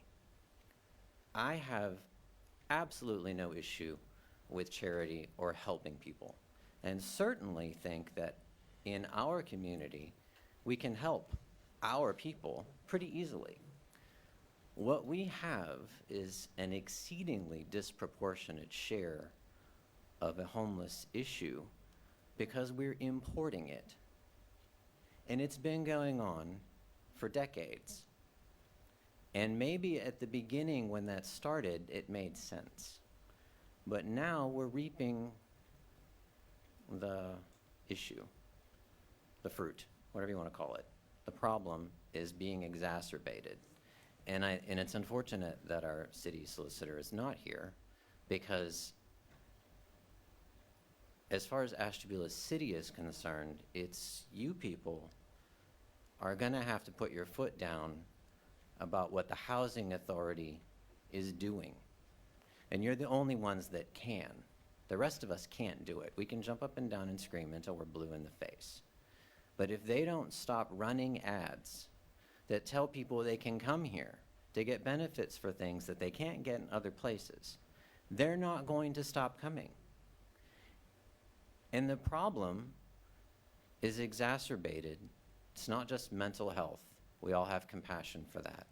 Addiction is a mental problem. We have compassion for that. But when you're running a program that tells people that they can come here for housing, and we have a housing shortage, you can't wonder how it is we end up with more homeless people. This is just simple math, and nobody's saying it, and nobody's doing anything about it, and nobody is stopping it. So we can talk all day long about how to address the symptoms of the problem. But if we do not stop it at its origination, then we're all just talking, and it's not going to change. I said this 2 years ago. It sort of fell on deaf ears, so I'm saying it again. The council has to take this to task. Regular people can't tell the housing authority what they can and can't do within the boundaries of Ashtabula City. You can. And everything else we've heard, taking care of the people that need to be taken care of as a community, those are all great things, and we can do those things. But if we don't stop importing them from everywhere else, we are never going to get a handle on this, and it's only going to get worse. So I said it 2 years ago, I'm saying it again now, and I really hope it does not fall on deaf ears again, because if we don't deal with it now, we'll be having this conversation again in short order under much more dire circumstances. So, thank you.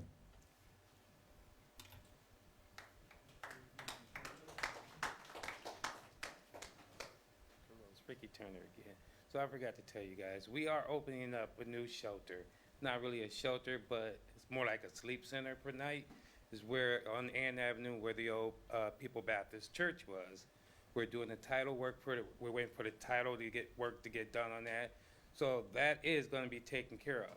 That only takes care of the problem from 6 o'clock after they go to Geo Ministries and eat until 8, 9 o'clock in the morning. We haven't made our minds up when we're going to start sending people out yet. So that takes care of that. They still got to come up here during the day because they still have doctor's appointments. They still got to pick up their checks. They still got to do that. And right now I know everything about the Samaritan House because I know Steve good. They got 13 beds. They're only using half of the Samaritan House. The other half, people go to a hotel that Catholic Charities pay them for. And then when you're talking about the people out here, most of them can't get there because they don't have IDs. They don't have birth certificates. So they can't go in somewhere and check in if they don't have IDs and birth certificates. So we do have a shelter on the way.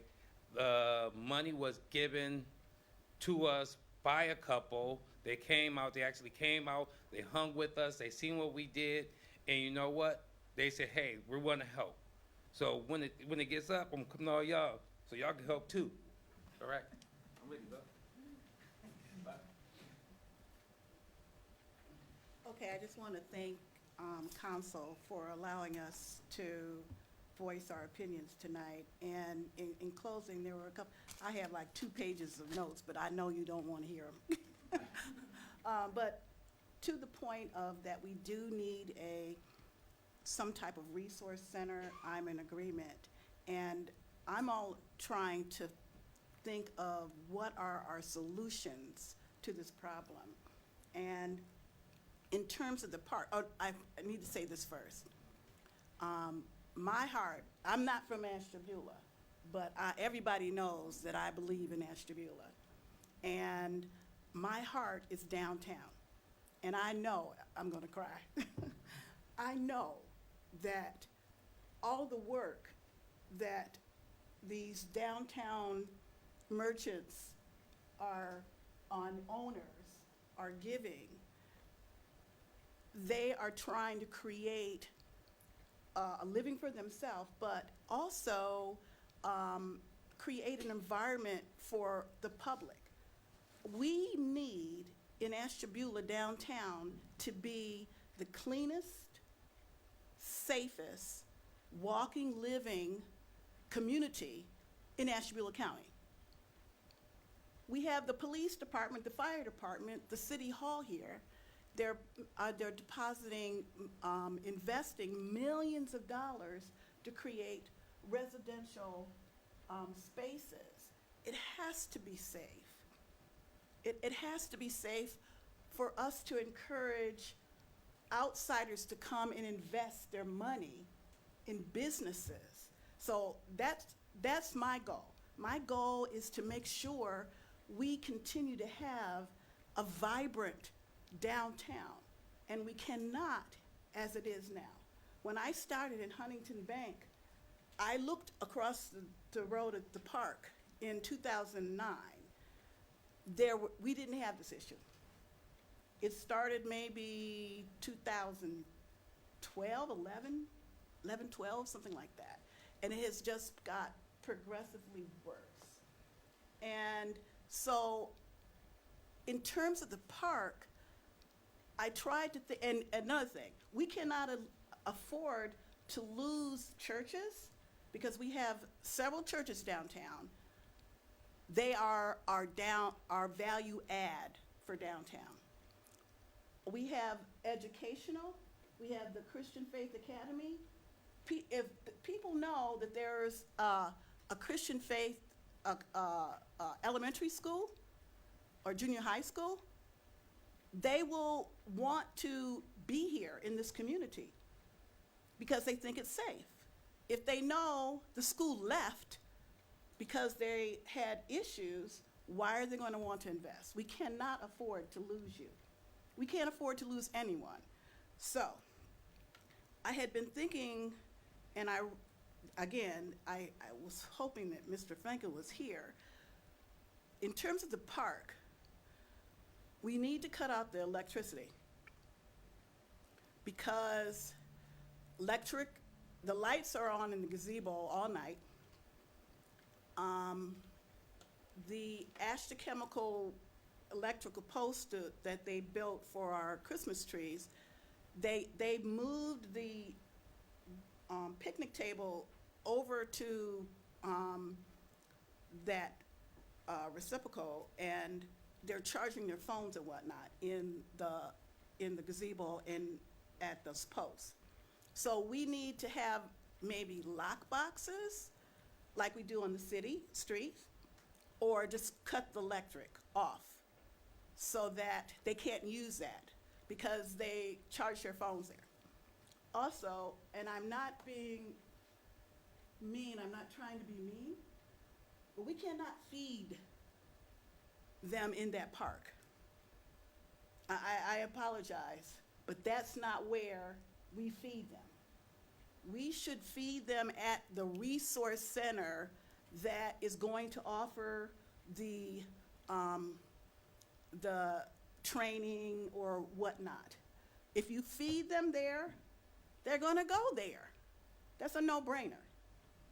If you offer clothes to them there, that's where they're going to want to be so they don't miss the handouts. Cornelius Park was not meant to be a public center for distribution. It was meant for families to come and walk and enjoy themselves in the park. The other thing, I was hoping that maybe we could have maybe some type of a law that unless, so when we have events, we have to have a permit to be in the park for an event. You don't have to have a permit just to walk. But that gazebo, maybe we could just chain off the gazebo. It acts as a deterrent so they know that you really can't go. Have signage, gazebo's not available for the public anymore. And there'll be a time limit so that you can only be in, I understand there's no laws in terms of time for the park. So if you want to use a gazebo, you have to have a permit. Or if you want to be in the park after a certain time, you have to have a permit. Otherwise, you're breaking the law.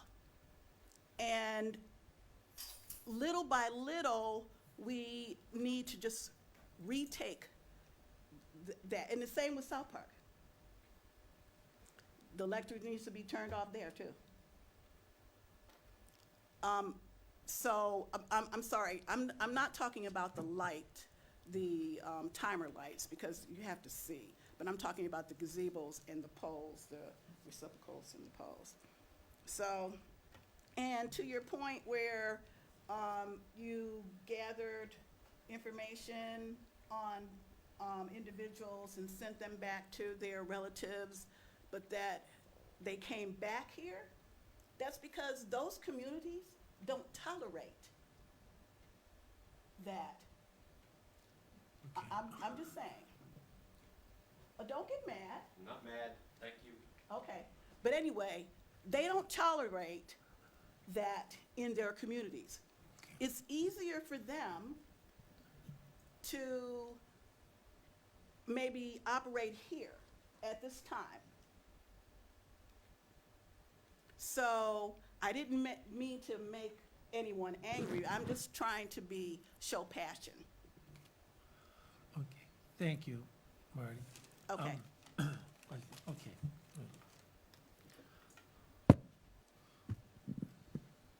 I'm glad God doesn't turn off the lights. Amen. My name's Heather. I'm from Washington, D.C. and Fairfax and Manassas, Virginia. I moved here in Ashtabula. God sent me here a few months ago, married Mr. Dreamus. We are glad to be here, and I am glad that you made a wonderful, remarkable analysis, Michael, about them advertising for money and getting more money, I think you said. I have talked to some extraordinary people in Ashtabula sitting at the gazebo. I have twins that are 17 years old that come up with Ricky Turner and Vi and Pastor every morning from 9 to 10, and I welcome all of you to come up there and sit at the gazebo and to come talk to those people.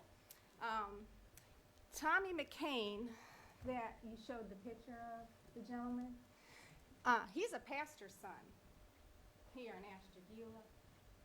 A lot of mental issues, but his daddy is a pastor, and I think his sister is too. But you might find some interesting things about that family that you might want to check into. Michael did hit some really good, interesting things that the system here is a little broken. So this is a great place.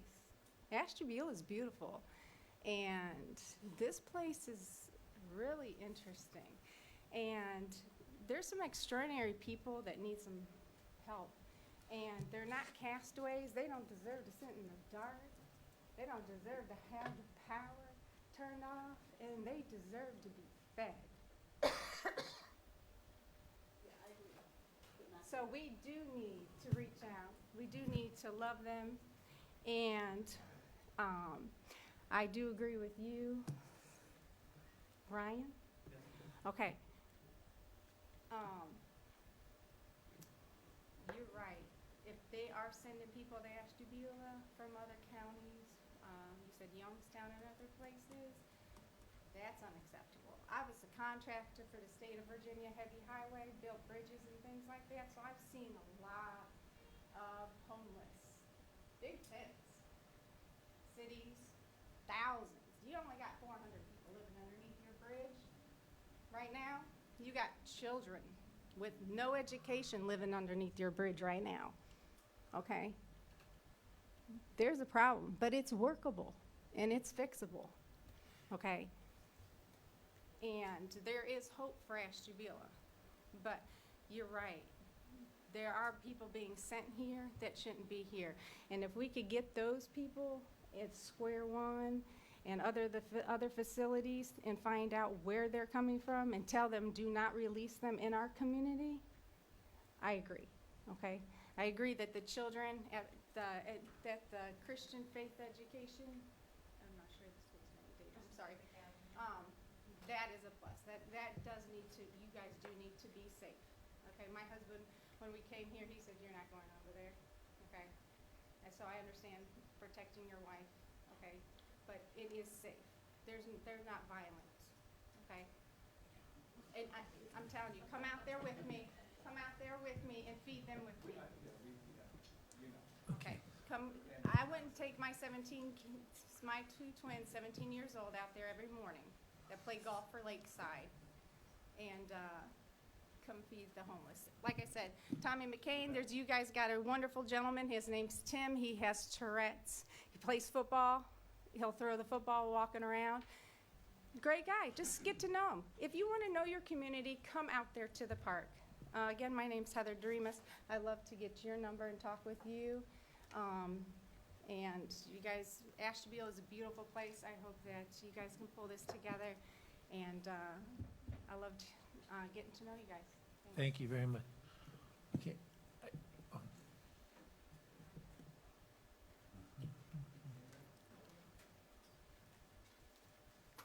Hi, I'm Sam Monty. I'm the pastor at First Presbyterian, right across from the gazebo and Christian Faith Academy and all of that fun stuff. First of all, God bless y'all. This has been a marathon, and I appreciate y'all taking the time to hear the community and the concerns of the community. I'm going to try to keep it brief. You know, like I said, I'm a pastor. I can't do a good sermon in under 15 minutes, but it won't be 15 minutes because, you know, I could talk about Matthew 25 and about how, you know, if you've done this to the least of these, you've done this unto me. I could talk about the inherent call in James chapter 1, where religion that is pure and undefiled is to care for the poor, the orphan, the widow in their distress. I could talk about the inherent privilege that we all have here, being bored out of our minds looking at our phones when other people don't even have cell phones with a screen to be able to do things like that, let alone air conditioning or bright lights to keep us lit and safe. I could talk about all of that, but instead, I just want to tell you a story about how someone stole our lawn chair. See, we have a little patio place set up outside so we can watch the kids play and ride bikes in the parking lot. And at 2:30 on a Saturday morning, somebody came along and took our chair. And we were like, well, that stinks. We've lost a chair because we had 4 and we have 6 kids. And I like to have a place to sit down, and I'm not going to sit at the picnic table. So after service, our kids were outside. They had some friends over. And the gentleman that took the chair actually walked by. And my wife said, hey, can I talk to you for a minute? You know, I kind of know you took our chair because we have a camera right there. And he was very apologetic and said he was going to bring it back and whatnot. So we went and brought the chair back, and he was kind of ashamed of his actions and didn't want to bring it back. And my wife said, no, come here. You know, I need you to put the chair back here. And she said, look, if you need anything, just ask. You know, instead of treating this guy like a problem and like he was some pariah or that he was some subhuman other, instead what she did was just say, if you need something, ask. Are you hungry? We have pizza here. No, I'm not hungry. Well, I'm thirsty, though. Here, take a bottle of pop. It's totally fine. And the very next day, and he came back, as if almost to test her, and he says, I need a tool to fix my bike. And you said if I needed something, I could come ask. And she's like, yeah, no problem. Got the toolkit, fixed his bike, and was on his way. See, these are people. These are our people. These are people that are fearfully and wonderfully created in the image of God, and I don't have an answer. I know that I'm willing to put boots on the ground and to do something. I don't know what that is, because at my heart, I'm just a storyteller. And I'm also a follower of Jesus, and I know that I can't look myself in the mirror, and I can't call myself a Christian if I'm not going to be like Christ. And I hope that you all feel the same way.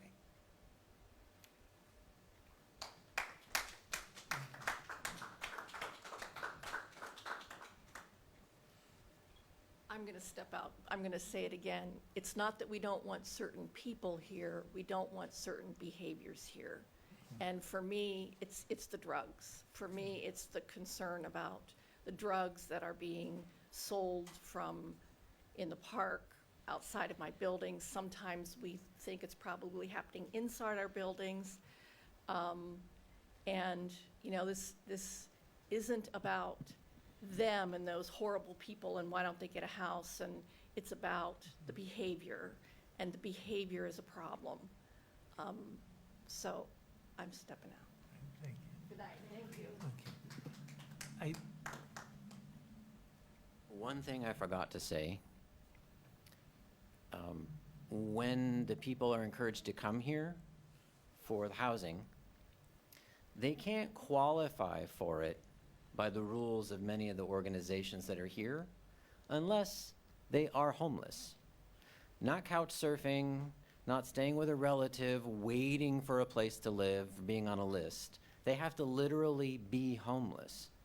And that doesn't help the situation. The rules are set against them. And by the nature of that, they're set against us. So only a small portion of the people that come here are probably aware of what they're going to have to do. But because I have a business on Main Avenue and I have taken the time to talk to people, they've actually explained to me that they only have to be homeless for 7 or 10 more days, and then they'll be able to get in the queue to qualify for a place to stay. And so that, as a council, I encourage you to find out what these counterproductive rules are.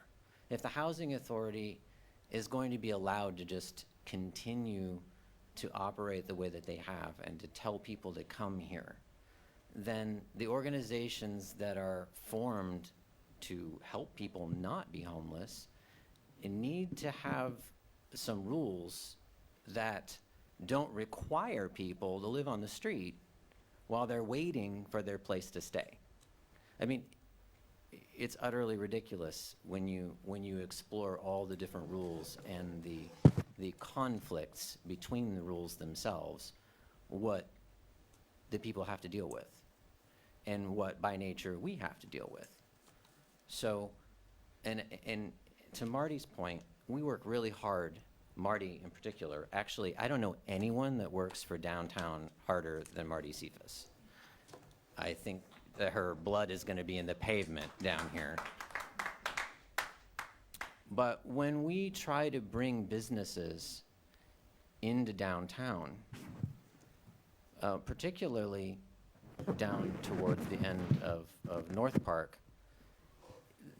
the people that own those buildings don't even want to make the effort right now to spend money to improve the buildings to get better tenants for businesses, because the businesses won't stay because of what's going on in the park. So it's not just about whether or not anybody has compassion or should have more or doesn't have enough.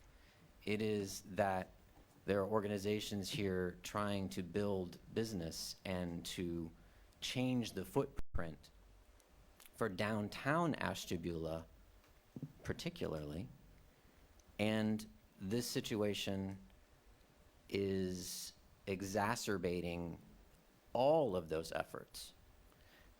And in a county with what is now a $500 million annual tourism base, for our downtown to look the way that it does is kind of shameful. Ashtabula is the namesake of the whole county, and I love downtown Ashtabula, but it's sad. And it's because we can't get people to invest here. And these things are unacceptable. A Christian Faith Academy pulling out of the community because they just can't take it anymore. That means that something has to be done. Thank you. We heard quite a bit this evening. Ms. Sensky, our clerk, has everybody's name who spoke, and I think what we would like to do, maybe, I don't know, council is gonna obviously give this some attention, and maybe we can count on some of the names and people who have shared with us this evening, and we can begin to, I don't know, I know we've studied this issue before. I know just last month or 2 months ago, we had a economic community development meeting on it.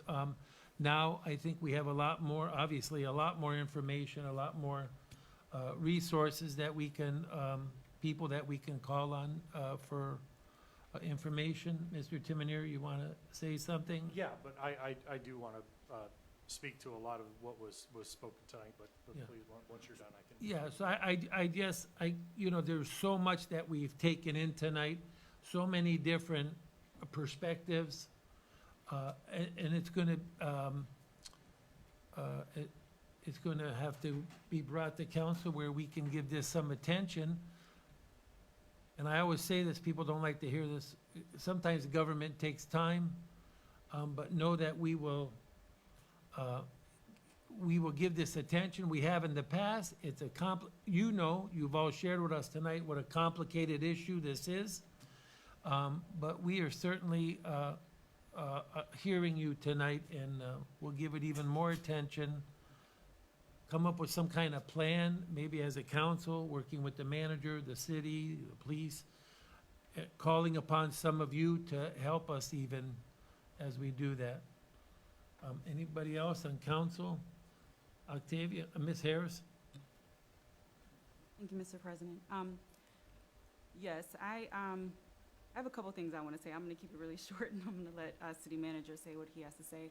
The first thing I want to say is thank you to everyone that came out and voiced their concerns, their statements, their passion. I think that we all definitely heard you. I will say it's been quite a year. There's been a pandemic, there's been all kinds of stuff, and there's been a lot to focus on in the community. But I will say, could there be more focus on this issue? Yes.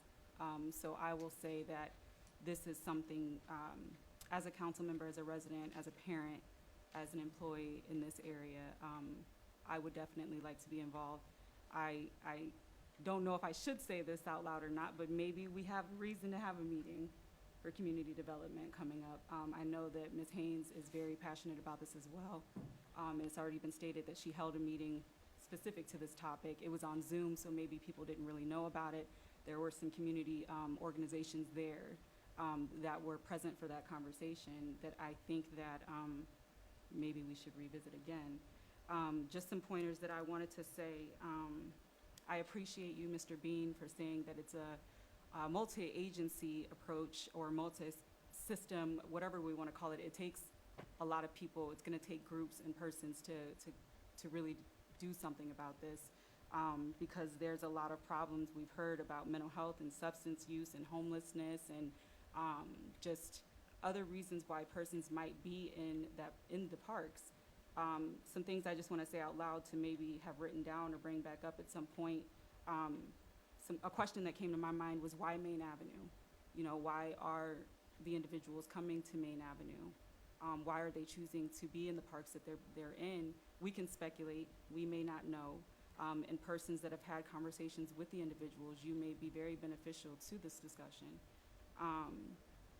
Power and hello, I really appreciated that, just having a conversation with people. I think that that's really important. But I've also heard that apparently we need law enforcement, faith approaches, shelters. Maybe we need to know more about the mental health and substance use disorder agencies that are around. I'm hearing a lot of, well, they're putting them back on the streets, or the housing authorities are advertising free housing. And to some degree, those things are true. To some degree, they're not. Part of my background is mental health and is what I do during the day. So I get to see what it looks like when people are coming in with some of these concerns and some of these issues and how they're being helped in the process that it takes. And it may be very beneficial to have some more of those voices present to talk about those processes and to help them work together to combat this issue. I think there's a lot of help in Ashtabula. Ashtabula is very beautiful. And Ashtabula has a lot of people trying to help these situations, but maybe we're working separately and need to come together to do it together. So there are a lot of places that are helping these individuals and are trying to get housing or trying to have a plan for them when they leave. Some persons mention self-will. There's a lot of power in that too. And if persons don't want to be helped in that moment, what can be done then? Is that a law enforcement or some other approach that needs to be taken at that point? So there's a lot going on here. I don't think the solution is going to happen tonight. I do think it's going to be ongoing discussions and meetings and all types of things. I am willing to be a part of those discussions and to be present. I do believe that Ms. Haynes would be willing to continue some of this during the committee meeting, and we just have to get a lot of hands and feet on board. But I appreciate all of you. I really do appreciate you coming out and voicing these things and making us aware again if we somehow let it fall to the wayside. I don't believe intentionally, but now it's back, and I think that many of us will be willing to be a part of the discussion and the work. So thank you.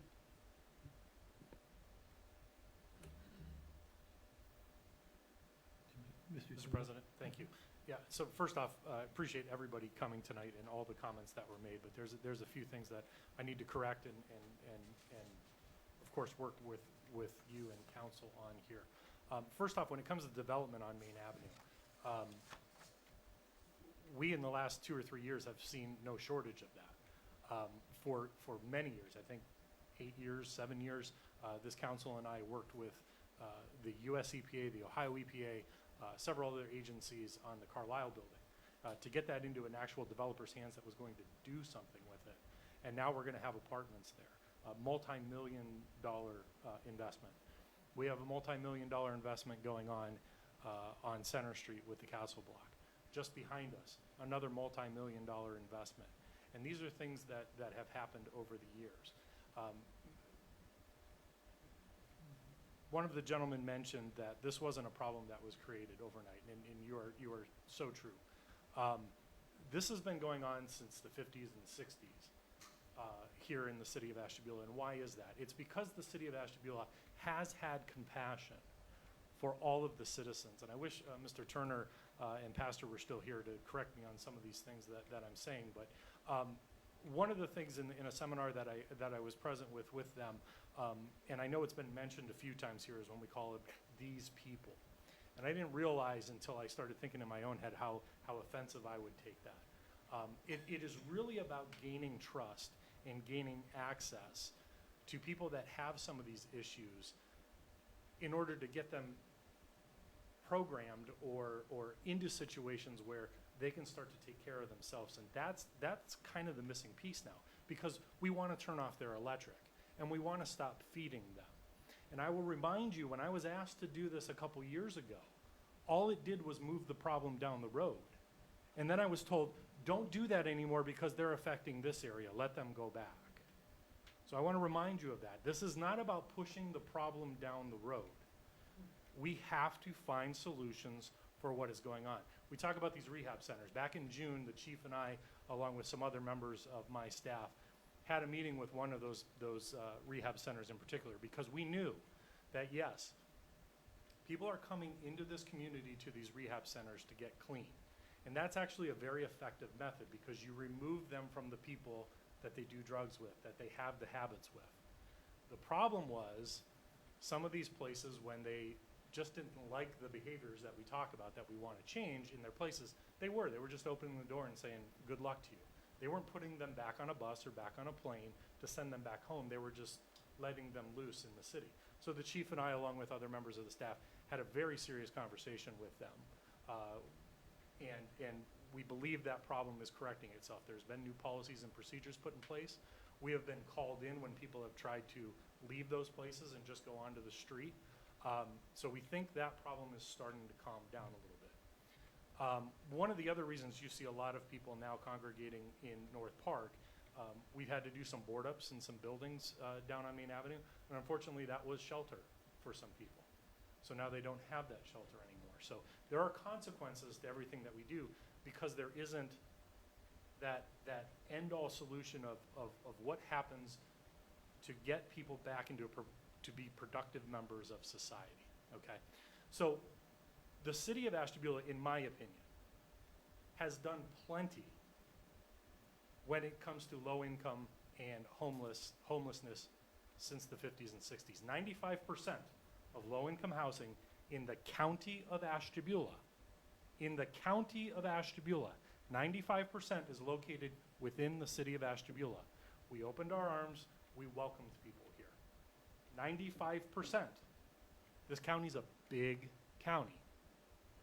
A lot of the services, as we talk about, that people need when they have mental health issues, when they have drug issues, when they're just down on their luck, yeah, they're located in the city, because 95% of our low-income housing is within the city. This is a big county. We have tons of services, and what we can't do is reinvent the wheel, Because I see that happen way too many times. We're gonna start another task force, we're gonna start another committee, we're gonna start another organization. 211, community action, community counseling, the Samaritan House. I'm glad the gentleman brought up the Samaritan House. We've had extensive discussions with Mr. Sargent about expanding. We've brought developers into the mix about expanding. When we talk about developers, going back to that for a minute, because this is my ADA going crazy, I sold a burned out building just the other month on Main Avenue. I did that. I went to a guy that I knew and said, hey, I need your help. I need you to buy this burned out building and the building next to it, tear that down and do something with this building. That just changed hands. So to say that we don't have development down here, we do. And when you talk about the way Main Avenue looks, wholeheartedly agree with you. But what's been changing on that? Local people now own these buildings, are doing something with them. Where they used to exist on a piece of paper in somebody's drawer and they didn't care about it. We're able to go after some of these things better. It's gotten better. The homelessness issue has gotten worse. But on top of that, what I don't think we all comprehend and realize is how many people in our community, not only in the city of Ashtabula, but the entire county, live paycheck to paycheck. There are a lot of people, maybe some even sitting in this room, that are one paycheck away from being a resident in North Park. And we see that every day. Just some points on AMHA, because yes, 95% of that housing is within the city. If you've watched the paper recently, there is new leadership at AMHA, which I am thrilled about. The last director of that organization I thought needed to go a long time ago. And the fact that the FBI went in and removed that person, I think was wonderful.